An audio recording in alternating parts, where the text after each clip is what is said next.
Welcome to Talk of the Tavern. A little about us, we're your at-home interactive weekly GeekCon, all blended with wit, sarcasm, and a pub-like atmosphere. We're adults talking about adult topics and using adult language. We laugh and make jokes about almost everything. We don't intend to upset, but some folks have their feelings hurt easily. This is all done in humor in the style of the great offenders such as George Carlin, Red Fox, Lenny Bruce, Richard Pryor, Robin Williams, Wanda Sykes, Sam Kinison, George Lopez, Lisa Lampanelli, Chris Rock, and others. So grab your vice of choice, sit back, relax, and get ready to enjoy yourself in the company of great people, hot toddies, and guests alike, because here we come. Put that long day behind you. Good times lie ahead. With company worth keeping, that'll bash a smile on your head. Come on in, the door's open, you'll find just the finest folks here. Pull up a chair, grab a drink, and lend our stories your ear. Cause we're the talk of the tavern. Here you're always welcome. The talk of the tavern. Promising beer and bed love. The talk of the tavern. Music, medicine, then some. The talk of the tavern. The song's over. Here we come. Oh, let's see. We didn't even check sound levels. Welcome to... See, there was no dancing because we didn't hear it. We're very sleepy, too. It's, but we'll get to that in a second. Welcome to May 29th, Tunesday, on Talk of the Tavern. But not with Dale Rolls. We tried, but it didn't work out again. So we're going to have him on another time because he is an awesome dude. Well, that's good. Yeah. Mo, you try to fill that place. Oh, yeah, no. Try to fill that awesome. You're gonna sing I'm for a us? very different kind of awesome. I fit different shoes. I'm not wearing shoes. Yeah, actually, I'm not. I was lying. I'm not wearing them either. Yeah, I even I don't even have socks on, and normally I wear socks, and so I might have cold I feet. never wear socks. I do. I just wear them around the house, like instead of slippers and stuff. So. Oh, I just wear bare feet. where's Mo? I'm on Twitch. Mo's off the screen because I have to adjust everything. Oh, I'm like, are you hiding? I am the disembodied voice. I'm the narrator. You're so silly. I'll try. Okay.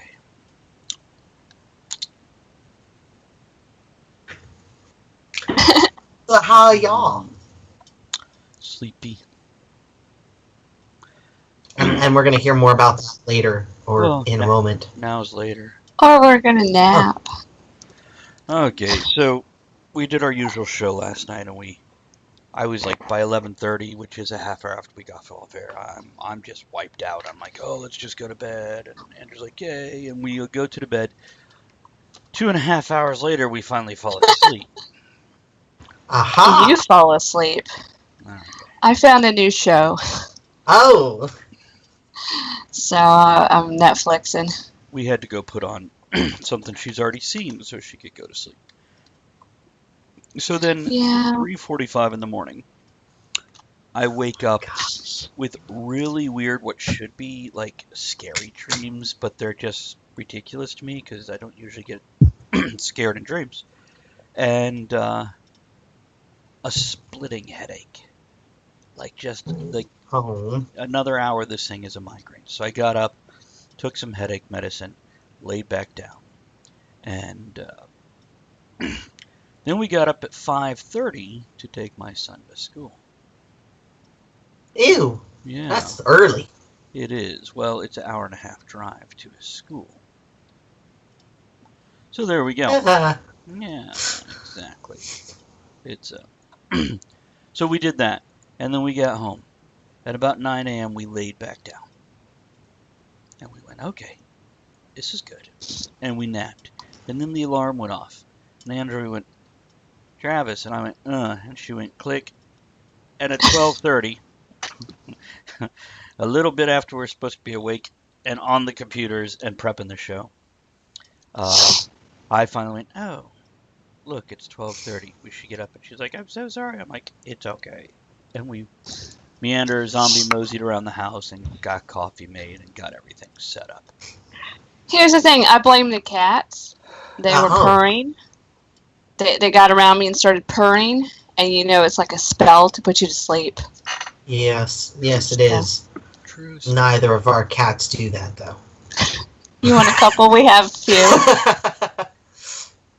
My dad would kill me if I brought any more cats in. I found out we do recycling perks for Norfolk. So every time they pick up our recycling, we get points that we can redeem. And I was just flipping through all of the rewards, and it turns out I could get 30% off adopting another cat. We'll give you. So I announced this to my father, and he was like, "Who gave Mo access to the rewards?" I'm like, "Oh, I'm the only one using them, Dad." What else do you get other than live things? Keys to the left-hand lane. Yes. That's how these people are getting them. Through recycle rewards. So horrible. I am so glad people know this joke because I find it hilarious, but no one else does, and it's great. There you go. No, we also can get things like free comic books at one of the local comic shops. Is it jerseys? Sorry? Is it jerseys? No. It is Local Heroes. Wow. Oh, I know that one. I like Local Heroes. That's where I do. That's where I have all of my comic needs met. That's where I have my box of that. But then I was looking through, and there are things like you can get a free introductory ballet lesson, but it's for 500 points. So that's when you do that, record it. Okay. Well, it wouldn't actually be introductory for me. You got to understand, I did ballet for 13 years, so. Okay, so we Don't ruin this contact for me. them, and we do one for you with Andrea and I behind you following along, and we film that for a refill break. Hi, Roughhead. Hey, and then there's also a Muay Thai lesson. And I was like, wow, for another 500 points. But it's one of those things you get. I think we have 2 recycling bins because we make a lot of recycle and a lot of trash. But since it's taken every 2 weeks instead of every week, we fill our bin every week. So we actually get about 100 points every week. Oh. Or I guess I should say every 2 weeks. When they come and pick up, we get 100 points because it's 45 per bin. So, and of course, my parents don't use these points, so we have 4,000 and some points. What a weird number, 45 per bin. Not 50. It's like a 45-gallon bin or something. I was gonna say, is it that little blue thing? It's not the little blue thing. It's the big. It's like the same size as the trash bins you roll out to the curb. And you fill up 2 of them? Okay. Yes. Oh my God, Mo, check this out. We empty our kitchen trash twice a week on average. Sometimes it's only 1, sometimes it's 3, depending, if we have a holiday. It depends on if there's raw meat containers. That's true. Because that goes out. Or if we just went to the store and I take stuff out of the packaging, and I like Kennedy's idea. Muay Thai and a tutu. There we go. Nice. Everybody was Kung Fu Grace. I should pause that. Sorry, I'm trying to edit the name. Wow. So, yeah, we got to figure this out. We'll figure out Tunesday with no musicians. Well, that's what we're gonna do today. Well, and also, when we were on that very long drive this morning, I'm like, I'm gonna make a banner, and put it out there to get submissions for music. Ooh. Because Did that happen? I thought about it this morning. It's going to Okay. happen. Remember Um, the story of getting up at 5:30 a.m. and doing the 3-hour round trip and then going back to bed? We didn't squeeze Yeah, that's why I was like, we didn't squeeze the rest. you thought about it, but did it happen? No, it's going to happen now. Oh, okay. We came up with this today. Because I know a lot of bands, and it's like, hey, let's get some hip hop, let's get some metal, let's get some punk, let's get some whatever the hell that was. So we can expose That's my everybody to favorite. different types of music. That's my favorite. So whatever that was. Whatever the hell that was. So So, I wish I knew more musical people. oh wait. I mean, I know musical people, but they're all like Christian musical people. We don't mind playing that. I'll tell you what. Have you ever heard of Oyster Band? No. Christian rock, Celtic Christian Mhm. rock. So it has kind of an Irish pub Yeah. feel to it. I own that album. Randomly picked it out of Columbia House back when you can order stuff from Columbia Cat House. fight!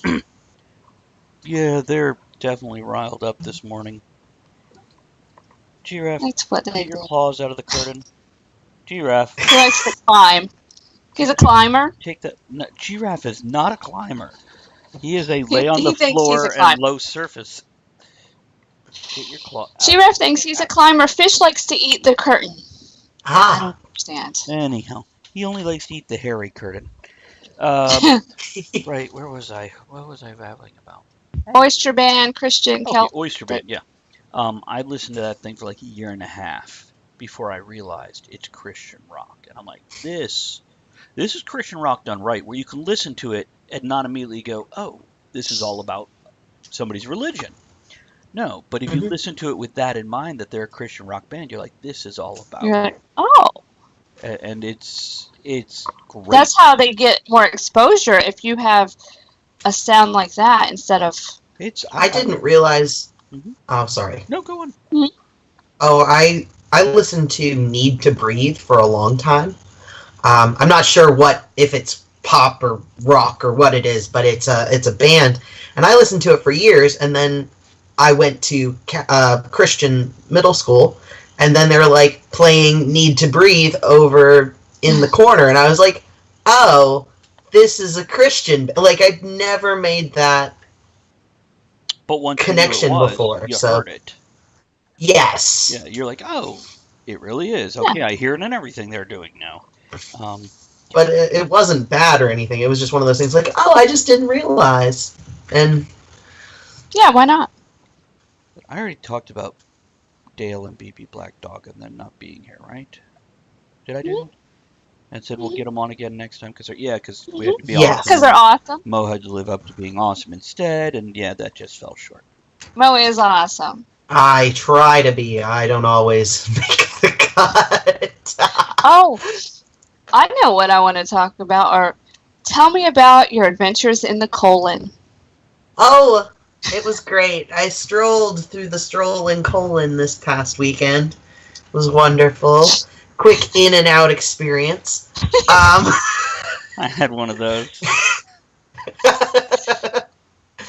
No, it was out in Parkersburg, West Virginia, and it was at Vandalia Con, which is a convention for the benefit of the local breast cancer awareness effort. They do health screenings and mammograms and all of that on site. However, they also have some educational programming for other health concerns, one of which this year was colon cancer. So they had a big inflatable colon outside in the field that you get to walk through, and somebody was out there absolutely sweating like the pounds off in the heat. But someone was out there to sort of explain what was going on, and it had polyps and stage 1 through 4 colon cancer sort of shown in this inflatable. Distributed around the colon that Yes. Mo had inserted themselves into. Yes. And they actually had a sign encouraging people to take photos with it and calling it the colon selfie. So I took a few photos, and then I also took a video. Which I have. I Yeah. enjoyed the videos Yes. this weekend. Aren't they fun when you start doing them? They are fun. I have a few of Mom, but it's like, and it's nothing against Mom. She was just like, we don't have to send him those ones. Because, like, one of them, we had just come in, and it wasn't until a few minutes later we realized just how, like, on the verge of heat stroke we must have been when we came in from outside, because we're looking at the video later, and she is absolutely red. And my mother doesn't get red. Like, even if she's blushing, she doesn't actually get red. And so she is just red, her entire face, her eyes are puffy, like, it was really hot out there. She was affected by the colon. Yeah. No, that kind of stuff I understand not sending. If it was just, oh, I sounded flat, I sounded horrible, I'm like, send him anyway. But no, she's looking like she's about to head for a medical treatment. Yes. Yeah. That's, we'll, And there's one of me outside the Blenner Hassett, which I wish I'd redone before we left, but we did not get the chance, where I also look that way, and I didn't send you that one either. Because we were outside in the heat, and it was just horrible. Understandable. Oh, come on, Otter, you could do it. Oh, by the way, good news, I now have a new battery for my laptop. Ooh. And I have inserted it, and it is charging normally, so yay! Oh, did you get it today? I got it today. Did I get any mail?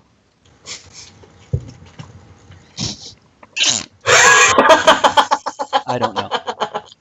Oh. These were packages left on the front porch, and I didn't have any Oh, to never in the mind. mailbox. Maybe during our refill break, I'll head down to the mailbox. But yeah, I was hoping I'd get something awesome. you got your just makeup got a like letter. Saturday. You just got a letter. I wonder who it's from. Is that from Pee-wee's Playhouse or Blue's Clues? No, but Yeah. from Blue's Clues. I have a great movie idea. Let's get Pee-wee and Blue's Clues, Pee-wee's Playhouse, Blue's Clues, put them right next to each other and make the whole movie a war between the two of them. Well, they changed from Steve to his cousin Joe. I didn't like okay. Joe. Well, now they could switch to this cousin Vinny. He'd be like, "Hey, you freaking weirdo! What's the matter with you, Pee-wee? You don't name And we yourself watched after my Pee-wee's- penis." We watched Pee-wee's Playhouse the other night. Yeah. And then we were talking about other things Paul Rubin was in, which is Buffy the Vampire Slayer, best death scene ever. Gotham, Mama Tim Burton's Gotham. Batman, Well, I like him in Gotham. He's Penguin's father. It's perfect just like he for it. was in In Batman. Tim Burton's Batman. He was Penguin's father, which I thought was great when Gotham brought him back as Penguin's father. Yeah.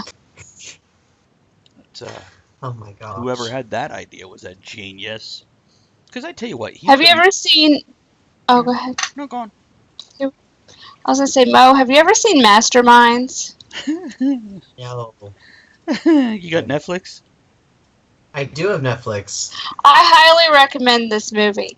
Have you seen Ghostbusters, the newest one? I have not. I Well, am- do you know who's in it, right? Yes. Okay, the main characters. So basically everybody except for Melissa McCarthy is in Masterminds. Imagine Who? a heist movie where you take the cast from Ghostbusters, remove Melissa McCarthy and put in Zach Galifianakis, and then take out Chris Hemsworth and put in Owen Wilson. Okay, and just for a little bit of context, this was based on a true story. Okay. Now go enjoy that. Okay. But it's a I was talking to... juvenile level fart joke, dick joke movie based on a true story about a heist. Yeah. It's I'm just like, okay, I know this one is based on this character. I wonder if the other ones are real. Are they real people? Are they really like that? We need them on the show. oh no, we don't need those people on the show. I don't think. Well, the one... Oh. Watched up.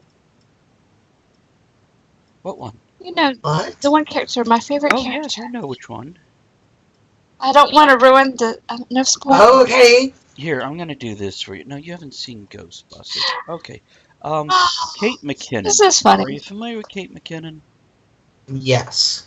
So Kate McKinnon is in Ghostbusters as Holtzman, the scientific, geeky, freaky, weird, awesome character. They're also in Yes. Mastermind, and they play what would look like a beautiful southern blonde. But it's like a mannequin as a beautiful, in that she's all wooden and stiff, and she doesn't move much. And Oh, I just cried for It's- hours. I had to yeah. apply my makeup 3 times. Everything Oh is my- given oh in my a God. monotone, and everything is with just a kind of half smile chiseled into her face, and it's good I love it. character. I love it. It's my favorite. Just damn it. Yeah, it's and then you could just call Andrea immediately after the movie, and you'll talk for 15, 20 minutes about the damn thing. Yeah. So there I was you go. actually in the middle of rewatching. Oh, it finally turned off. Spider-Man: Homecoming. Oh. First time seeing it? No, I saw it in theaters, but it was one of those things I wanted to go back and watch it now that I've seen, the ones that came after it, see if I saw any like hints that I missed the first time around. Well, let's talk about something controversial right now then. Uh-oh.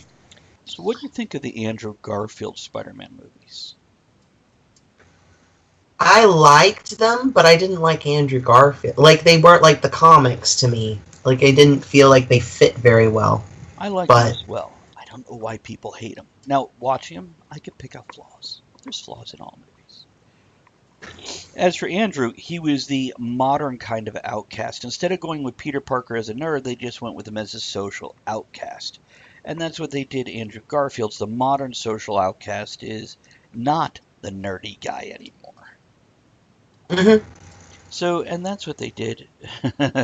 Kennedy says Masterminds is now on the list. Enjoy that. Yes. It's it. So, yeah, I didn't hate him. I enjoy him for a good action flick. Oh, by the way, Jamie Foxx, who played Electro in the second one, is now a game show host.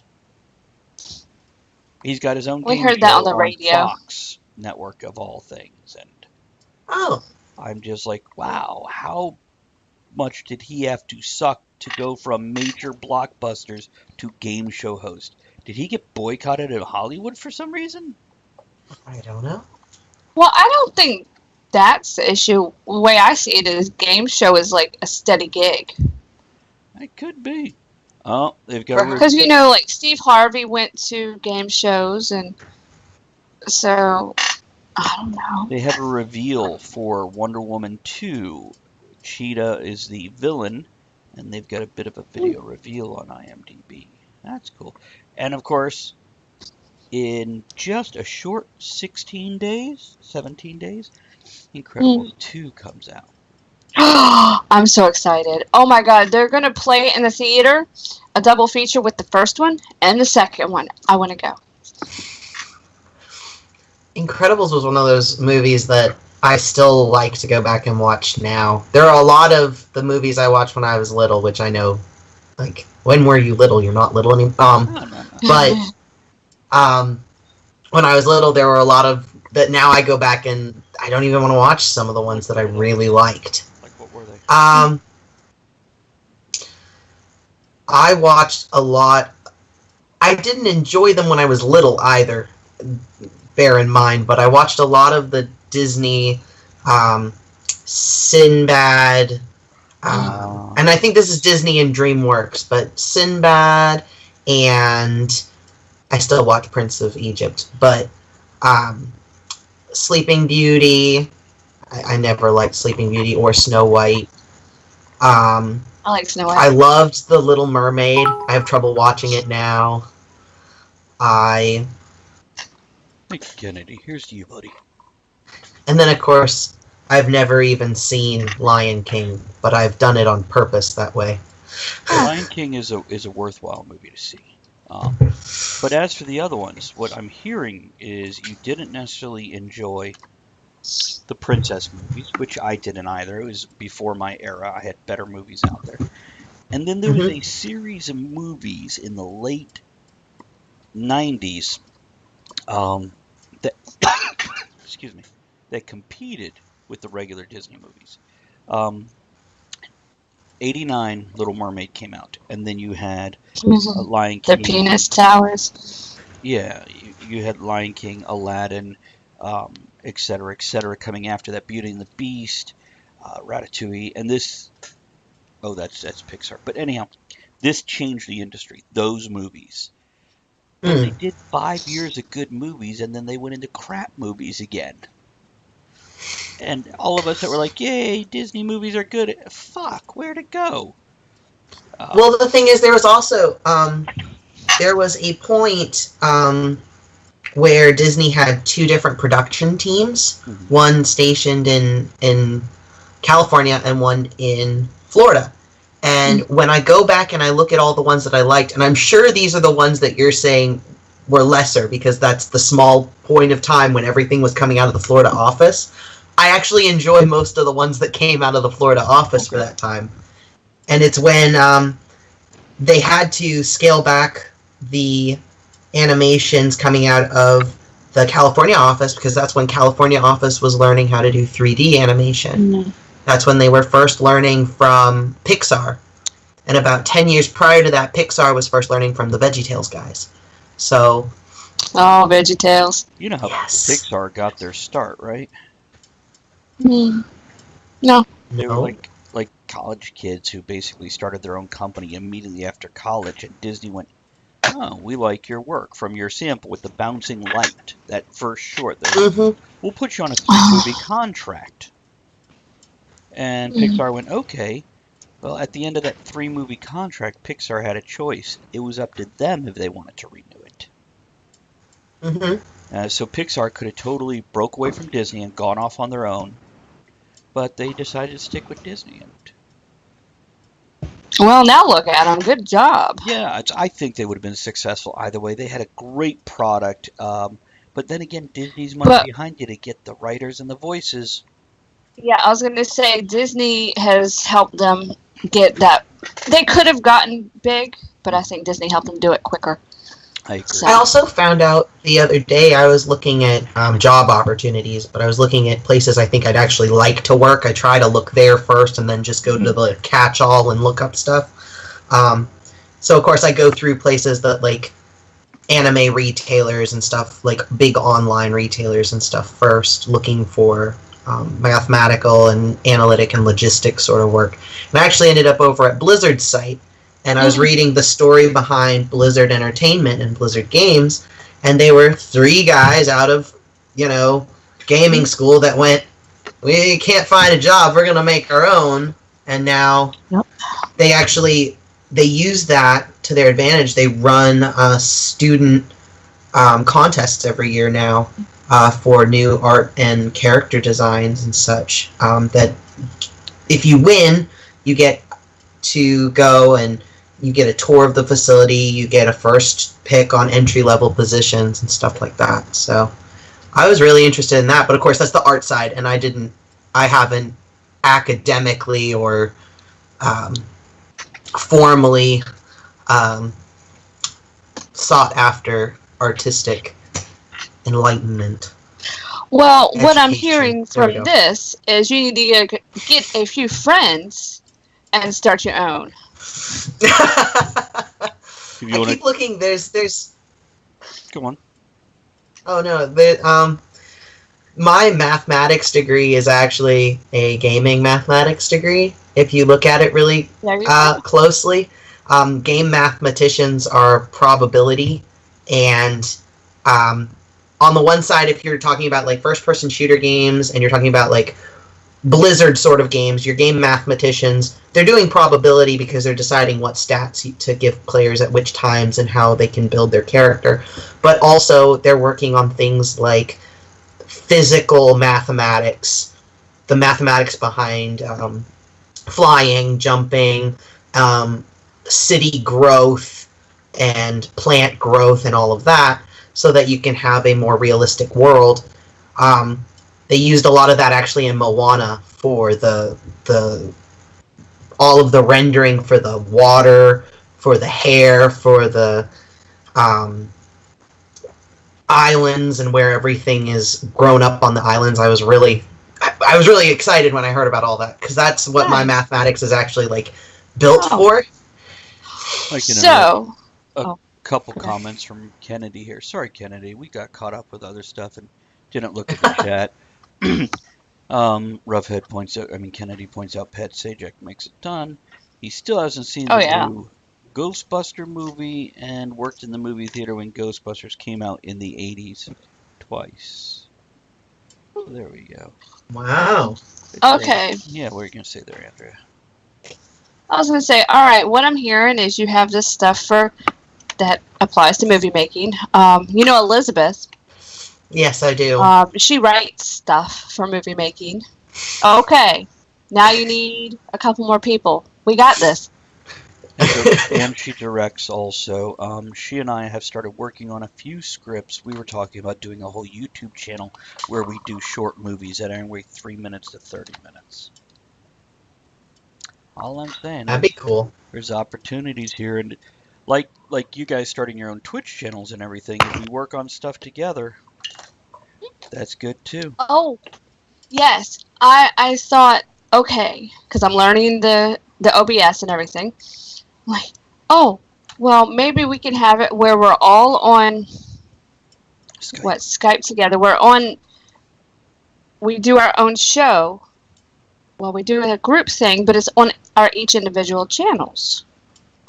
So basically, Now I just got to figure out how to do just it. like we are right now, but everybody turns on their own OBS and hits start streaming. That's simple. Yes. And then you could like facilitate a pub crawl between all of the different channels. Well, we could see. This is actually what my intention is. You saw the Facebook Messenger group I put together to help other people. Yes, I did.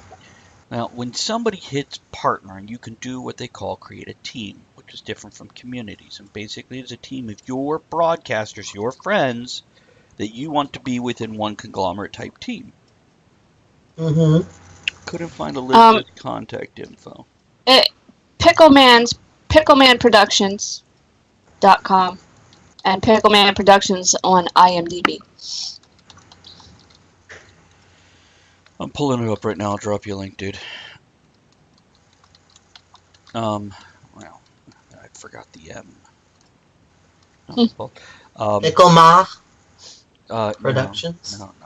Picklemanproductions.co. Okay. Okay, everything must be going really slow for me because I don't even see it. See what? Anything. Anything. What are you talking about? On Twitch. Yeah, There it goes. I hadn't put it yet. Oh. I was pulling it up to make sure the link worked before I sent it. Good idea. Yeah, I hate to send broken links and then have to do it all over again. That sucks. But anyhow, so yeah, my intention with putting us all together is whoever learns something can help the other people learn it. And even something I'm already doing, one of you guys might figure out an easier way to do it, or a quicker way, or just a different way. And then one of us, if one of us rockets ahead of the others, then we help each other along. You know, if you are just pull the others along. Precisely. You know, I'll do what I can initially to get everybody, moving forward. But if your art just goes pew, or Andrea's sitting there eating a cookie and reading a book, pew, I will. We all just help each other, and then because we cover different stuff, but we could still interlink. I have a book. Utopia. Oh, that looks alike. Wins. It's Gosh, wins. But I wanted to use what's the Twitch? Talking Toey? Talking Toey. Where there we go. is she today? Maybe she's not on I think she's lunch yet. on. She's live right now. It's her day to do stuff. I thought it was Wednesday was her day. I think it's Tuesday and Thursday. I guess I don't know. I see. I'm looking. There's a. So Mo, how many hours have you streamed? Have you done enough so you can get bits yet? No, not yet. I haven't done any in a week. Yeah. Because I was out. Precisely. That's Well, I was just wondering because I do get alerts when you're live. Sometimes I pop over. I haven't seen it, Thank you. so. Yeah, I have not. I have been out of the city traveling. You were in a colon. I was in a colon. But even when I wasn't in a colon, I wasn't here. So, I wasn't doing much. Although, I'm really... I don't know. I'm at the point where I need to start putting together merchandise for my next convention. And I'm trying to decide how I want to go about doing that. What is your next one? Next one's AMA here in Norfolk. I've been to that once. Did you go when it was in Norfolk, or did you go when it was in Chesapeake, or do you know? I want to say maybe it was Chesapeake. Because I haven't been since it moved to Norfolk. When did So it I move? have no idea. 2 years ago? Oh yeah, okay. I went to Chesapeake. Travis is looking at me like, why are you talking about this? And I don't know why. I did a I cannot. I did a crawl by pub crawl on Toei. Ah! I just popped in, paused Just the going channel so through. it doesn't interfere. Yeah, and then just said, and apparently you know how I subscribe to Toei, right? Yes. Well, it gave me an option when I showed up there of, hey, do you want to let them know you resubscribed? It's 2 months in a row. I'm like, yeah, and it gives you a little chat box to type something in. So I did. I just typed in, crawl by pub crawl, have a great show or something like that, and bailed. Well, that's nice. Yeah, because I figure it'll show her, Travis is subscribed again, and then I have that one message. And if she speaks, I'm already gone. But yeah.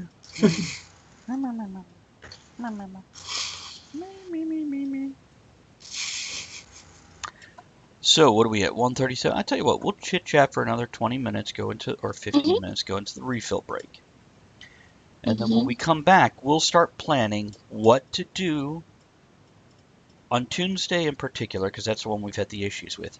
But other days also, if a guest doesn't show up, what's our fade back plan? And we'll go into details of that. And by the way, Is it Mo? Thank you for being part of our fade back plan today. Appreciate that. Yay!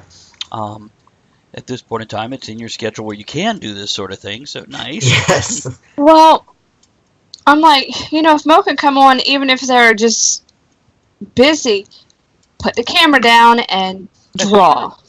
You don't even have to talk to us. We'll just sit there. That's what I do when I'm not called in.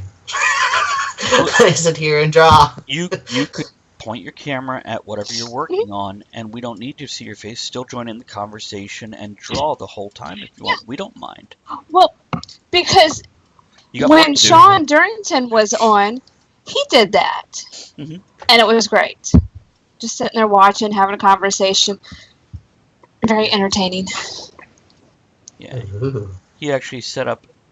Did he set up 2 cameras and 2 accounts, and we pulled them both in, or was it just one? I don't remember. Yeah, he did that too, and you're also thinking our D&D game. Right.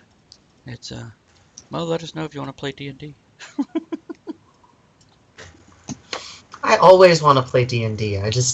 I'm horrible at scheduling. It's every other Sunday. And we do it over the internet now, over Skype. Well... And the first game you'd have to jump in on is, thank you, Kennedy. The first one you'd have to jump in would be on, no, not Father's Day. We might play on Father's Day because none of us give a damn. It's the 10th. The 10th is, I believe, our next game. Because we can't do it this weekend because I work. Oh, that's So the next Sunday. There. The 10th? I think that's what it is. Let me see. Yeah, that's 2 weeks. Uh-huh. Yeah, the 10th. Okay. Here's something weird. Hmm. And we're playing 5th edition, Kennedy. 5th edition right now, yeah. Okay. See, I know a lot of creative people, whether it's music or whether it's art or writing or whatever. The vast majority of them, probably 3/4, are female. And I pointed this out, Mo, to your mother, and I think Wynn was there when I'm like, where are all the creative men. Why is this suddenly a female-dominated, and not dominated as in they're pushing their way in and forcing men out, just that's what's there right now. But also in D&D, I'm noticing very balanced games when it become, when you're looking at male versus female. It is almost a half and half split, at least in the games I'm playing in. And I'm really kind of fucking happy about it because, well, frankly, men annoy me often. So there we go. Me too. Oh my gosh. I don't know. I don't play a lot of games, unfortunately. I enjoy the culture of it, and I know that's like, is that cultural appropriation? No. Yes, it is. It's my game. Run off with the Monopoly board. Damn you! Exactly. No, but it's one of those things where I've always hung around people that like to play games, and I've never really taken. The only time I've taken part is when that little bit that I went out with you guys. Well, it's Kennedy, by the way, says I haven't played in a decade. I started playing on my 13th birthday. It was one of those birthdays where my mother was ignoring me, and I had already gone through a closet and knew what I had for presents. And like 4 o'clock in the afternoon, my buddy Jason is over, and we both knew what I was getting because I had gone through the shit. And finally, I'm like, Mom, it's my birthday. Did I get anything? And she's like, yeah, hold on, I got something. And she brings it out unwrapped in a plastic bag, going, that'll have to do for wrapping. Which, frankly, I don't give a fuck. Especially when you're 13, you're just like, present. Put in a pile of manure. There's still a good chance I'm unwrapping that shit. See what I did there? So, yeah, we got it. We sat down to play, and then that Christmas, my birthday's in November, so 5 weeks later, Jason gets the Advanced Dungeons & Dragons, the hardback books, and I've been playing ever since. And it was about a year into my playing career that the other people stopped wanting to DM, and they went, Travis, you DM. And I went, okay. And that's the person who runs a game, if anybody's not familiar with the term Dungeon Master, Game Master. For our viewers, I know you two are. And then they just wouldn't let me stop running the game. They're like, so now when I actually get to play, it's kind of a real treat.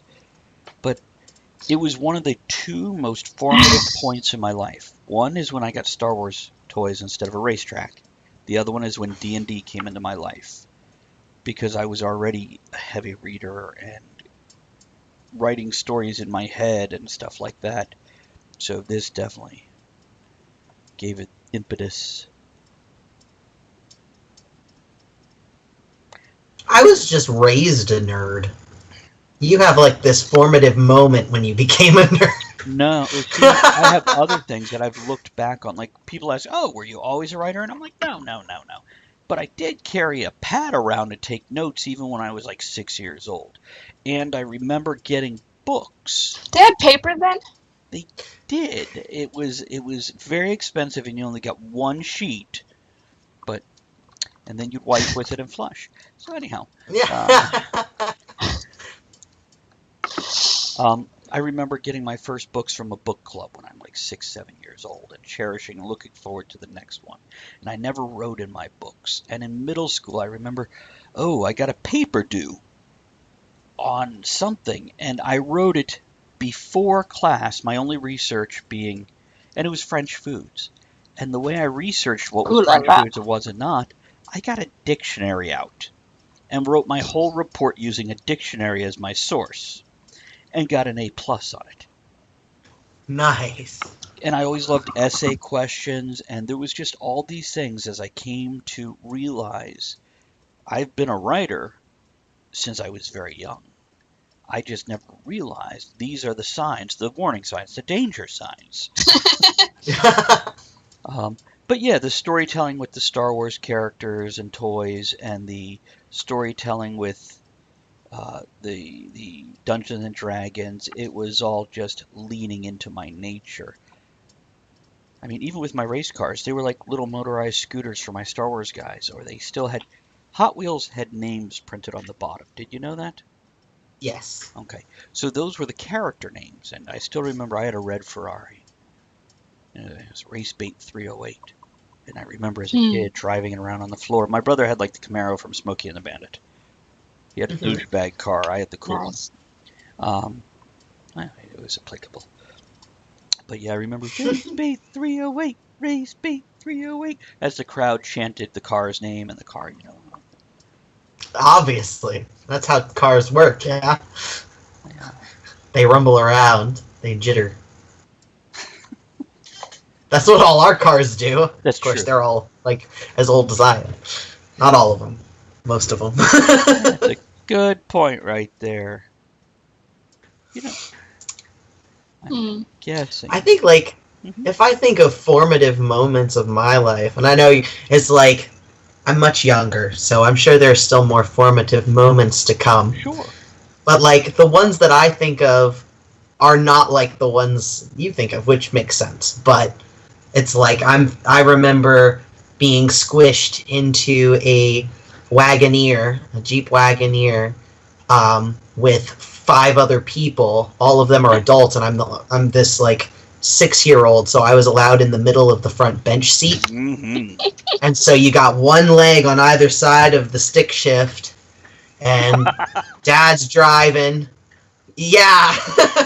And everyone's reminding you, don't put your foot up there because there's a hole in the floor and it'll take your foot off if we go over a bump or something. So, like, that's one of my formative moments where it's like, that's how I learned to deal with other people, is being stuck in like, rumbly, jumbly cars, like, literally pressed into people on either side of you and such. It's called kidnapping. Yeah. It was my parents. I think they're allowed to. Yeah, that's what they tell you now. Yeah. And then I went to a lot of car club get-togethers. People ask me, they're like, well, how long have you been doing conventions? And I always have to preface that with, like, I've been doing anime and sci-fi conventions for 10 years. I started when I was 10, and now I'm still going. Now, I wasn't doing tables at it, but I was volunteering and stuff already. But if we want to go back to, like, car conventions where you go in and there's a bunch of people with cars and there's the dealer's room over there where they're doing the swap part, and there's the registration desk, and there's the drag race where they're doing events, and you've got the pretty car contest over here. Very much so a convention, just it's car stuff. I've been doing that since I was about 2, and I could toddle around, and Dad didn't have to carry me because he couldn't carry car parts and a baby at the same time. So it's like, as for storytelling, I have to blame pizza Fridays. My dad has gone to the same pizza place every Friday since I was in 4th grade. Unless he was on a trip, he has been at that pizza place. It has, like, changed owners 3 times now, but it's still a pizza place. But he meets up with people he used to work with, people he now works with. He brings in new people into the club every once in a while. But his thing was, he told people, I'm going to be at pizza on Fridays, whether you're there or not. If you want to talk to me, show up. We'll swap stories, have a great time. If not, don't. And so whenever I had a day off from school, we were trucking down to the pizza place. Right next to, you had a girls' a strip bar on one side. You had where they engrave stuff, an engraving plate and, like, trophy place on the other, pizza in the middle. And I'd sit there again with a bunch of older guys with pot bellies, and they've gotten, like their pot bellies have grown over the years. But we all sit there, and they all tell stories. They all tell stories and jokes, and I get practical jokes put on me, and other people get practical jokes put on them. Like, there's one where the guy just keeps pulling sugar packets off the table, and you're like, oh, he's stealing sugar. No, he's shoving it into the pockets of the guys on either side of him. So when they stand up, a bunch of sugar packets fall off, and he's like, oh no. And he's the oldest guy there, so. But he always has some of the best jokes and such. But those are, like, my formative. They're not moments, though, but they're, like, the memories that I want to they are attribute. Formative. That definitely formed your sense of humor and the way you interact, where it's more casual, relaxed, and one-on-one as opposed to formal and serious. So, no. Now I know where all those damn sugar packets came from. Exactly. I'm just sweet on everyone. By the way, Kennedy says, in my day, that was a station wagon and the rumble seat faced backward. Do you remember those, Mo? Mhm. You ever seen those station wagons? Yes. Where the Yes, I trunk have. space area actually folds up into yet another seat, but it faced backwards. Those were cool. I like those. And Roughhead also likes the way the pizza place sounds. I think we need the address, and then Andrea and I will show up without any announcement and be like, "Hey, we know you." Well, then don't tell him on Friday, because he won't be there this Friday, because he's going to be up cutting down some wood. Oh yeah, it's He's gonna be helping Travis with his wood. that's right. It's I feel Remember, you don't have as good a chance unless you like Voltron 84.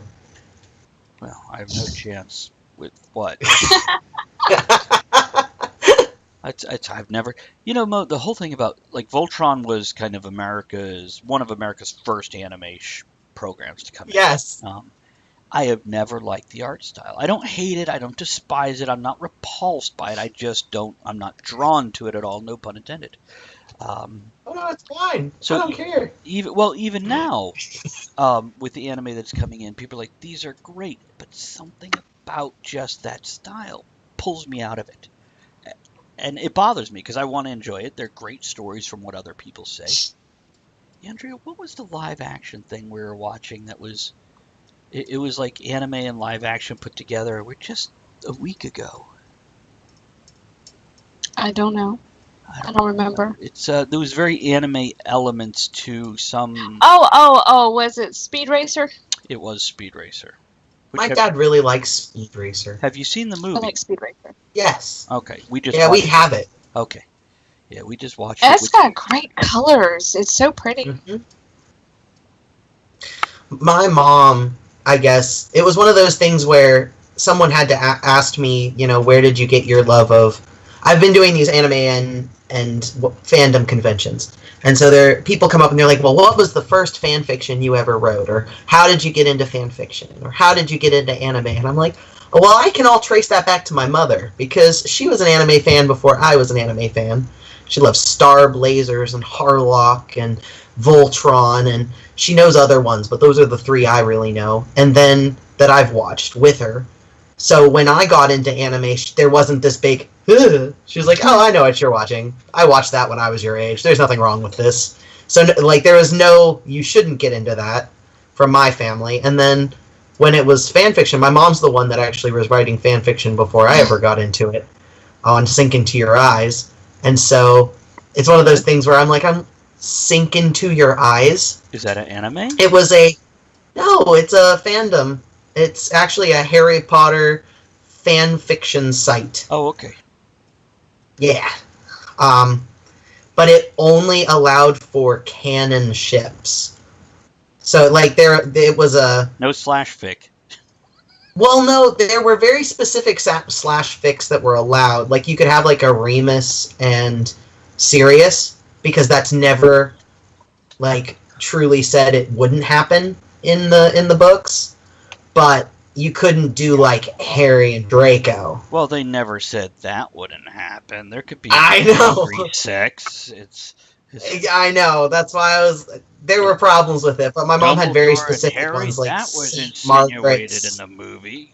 God. I tell you what, people were so happy when the first Dumbledore passed. They weren't happy about that, but then when they replaced him with whoever took his place, I did not like the second Dumbledore. Well, right? He would, huh? No. Shh. I can't remember his name. I was trying. Okay. Wasn't working. I can Google it, but yeah, the bottom line So is this is a UK site? Yeah, should be. Yeah, okay, I looked it up, that's all. We're about to go into our refill break here also. So shall we take a quick break and top off our coffees and whatnot? We didn't even talk about our vices today. No, we were tired. We're But you talked used to about it. getting coffee, so... Right there. Okay, let's do a refill break. We will be back in a couple minutes. Should I refill Elizabeth or refill break? Refill Elizabeth because it's very There entertaining. you go. Enjoy this. I think Roughhead's the only one watching anyway, so enjoy this, Kennedy. We'll be right back. Mute yourselves. Hi, I'm Elizabeth.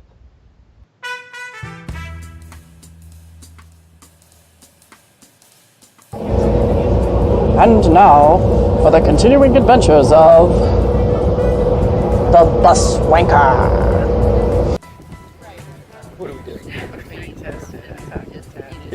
Okay, so who's doing the opening line and the rest join in? We're getting toasted at Talk of the Tavern. Whoop!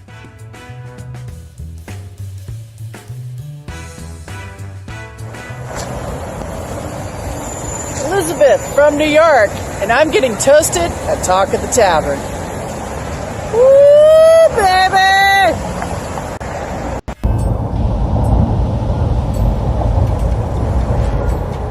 Forget the train. I gotta get home so I can get toasted on Talk of the Tavern.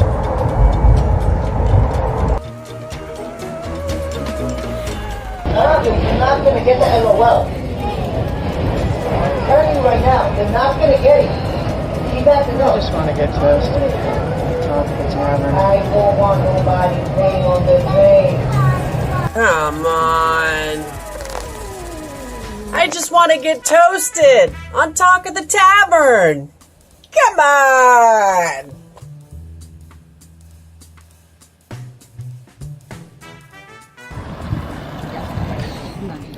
I'm pinching his butt.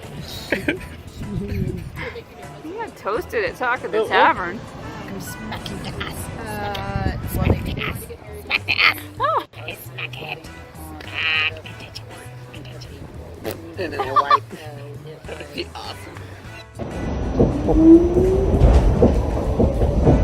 He's getting toasted for Talk of the Tavern.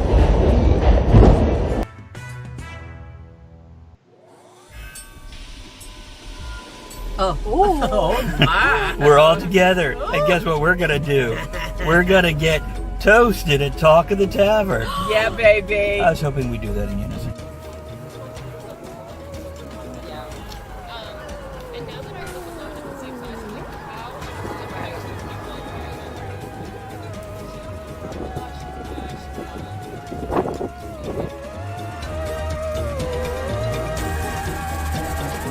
Talk of the Tavern! I'm getting toasted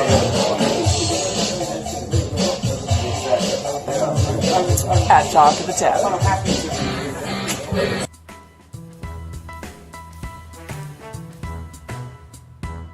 Crap!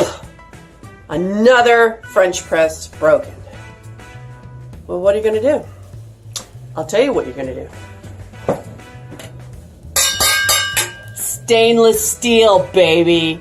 And now I'm all ready to get toasted on Talk of the Tavern. Cheers! Look at all the beauty. Just makes me think about getting toasted at Talk of the Tavern. Yeah.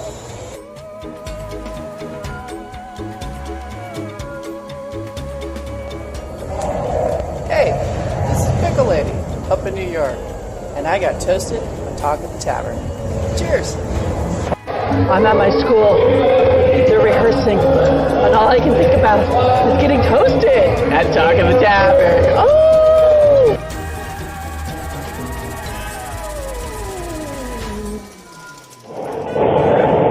I'm on the train. I'm by myself. The car's completely empty. I don't know what to do. Oh my God! What's going on?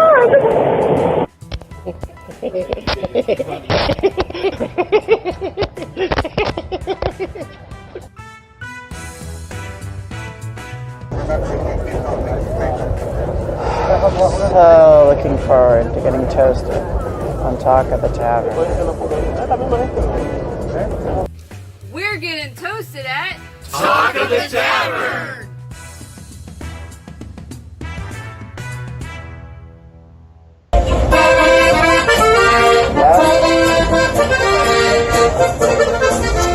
Hey, bienvenidos a la Talk of the Tavern! Hey, getting toasted.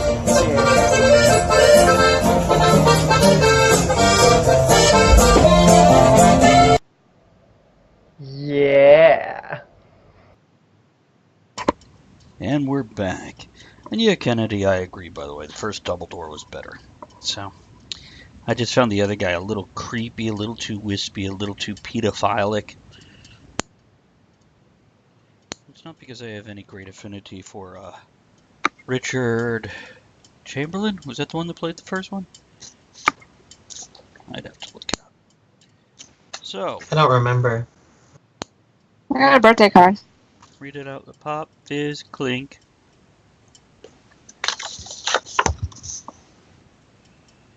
It's a wedding cake.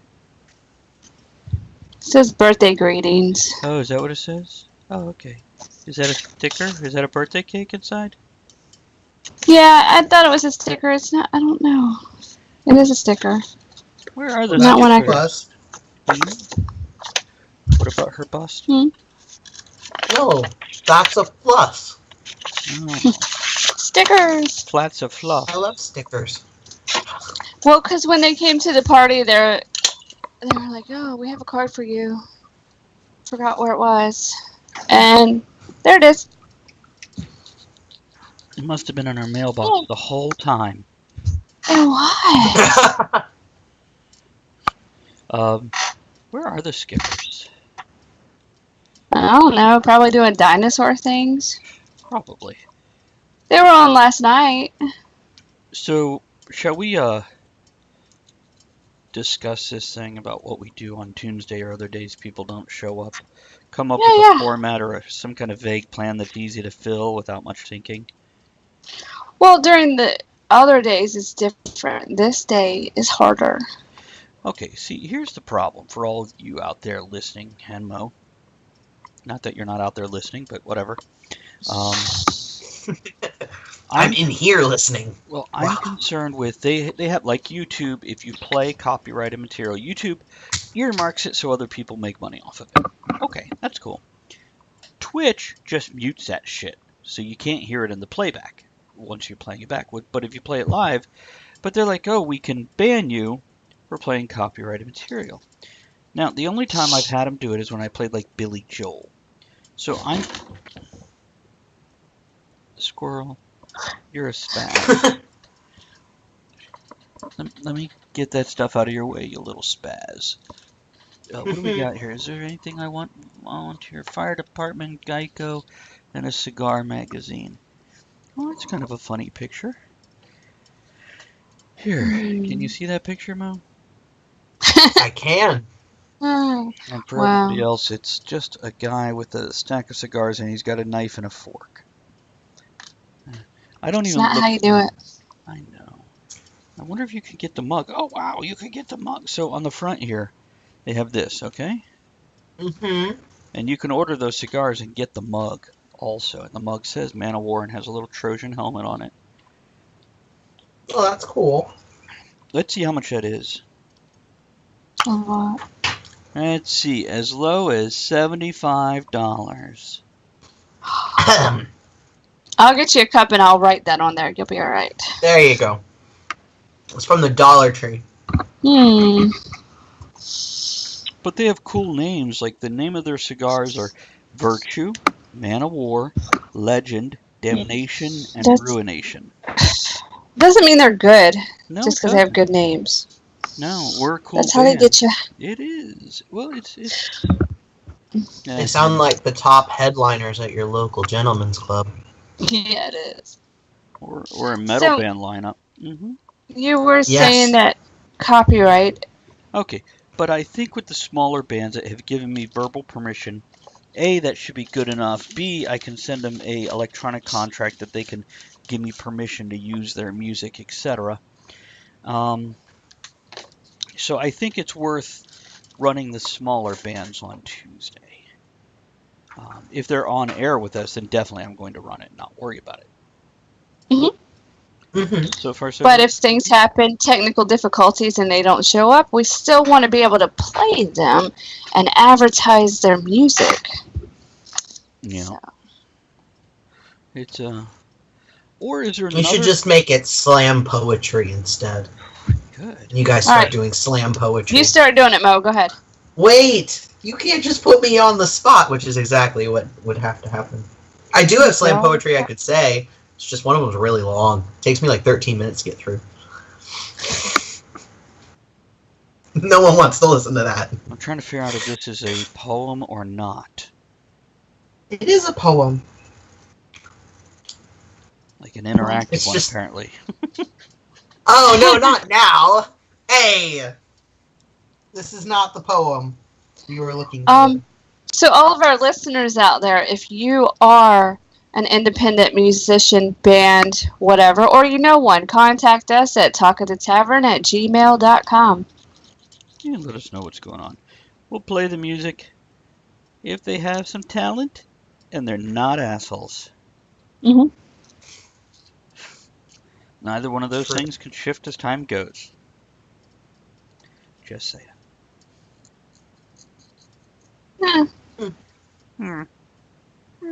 Hmm. See, I just don't know anybody musical. What do you know then? I know you guys. Well, I'm not musical. Oh, yeah. Do you know any people with like This? talent and stuff? I have a lisp. Be nice to me.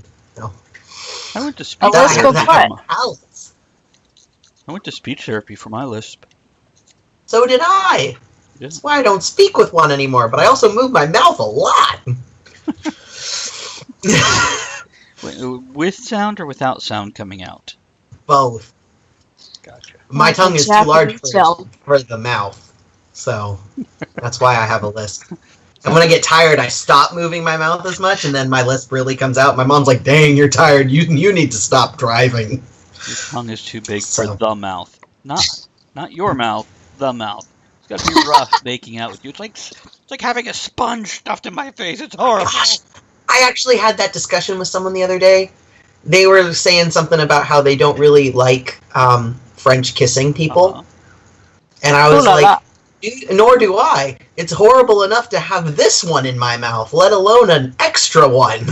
I've never seen the thrill of it. I mean, I enjoy it well enough, but it's not like a go-to interaction for me, except at UN meetings. Okay. You know, the Japanese bow, I come at you like, ah, it's my culture. Don't appropriate it. Your cats are doing stuff behind you. They don't look like they're getting along right now. They're playing. It's Squirrel. And Goblin. We're like, nope, we're not doing nothing. Because he looked at him. Goblin got locked in the office last night. That's part of how tired I was. We left 2 cats locked in the office all night. You know, You don't Like wanna 4 do that. hours. so Goblin is extra feisty and being a bit of an extra jerk. It's kind of our alpha male here in the house. He's just playing roughly with everybody. Except earlier, I saw Harry jump on his back and take him down like a lion and an antelope. Well, they did not get to play with the red dot this morning, so they're all wild. I have the front door open right now for our Shut cats. the front door. Ah, that's funny. Work Yeah. that one in. Actually, I can see Buddha out the window. She's come around the house to the back door. It's hot in here. I should turn on the She can AC. wait though. Okay, so I think Tunesday, whether we don't have a guest or the guest can't make it, basically the idea will be play music and chat. It just can't be Queen or Billy Joel or Metallica. It's got to be the small indie. If only it could be Queen. Not live. Only if they're on the show, we can do it. Well, no, even if they're. What if? Oh, if Queen is on their show. Yeah. Yeah. This is what I could just. Queen the band, not the Queen. You know what? Either. You know what we could do? We could just totally reschedule Tuesday if we have issues with it regularly and call it something else that can include Tuesday. music. That's very good. That's clever. Why didn't I say that? Well, It's Tuesday now. Tuesday. how about Indie Art Day or something? Because Well, let's do this. Before we go too far with the renaming process.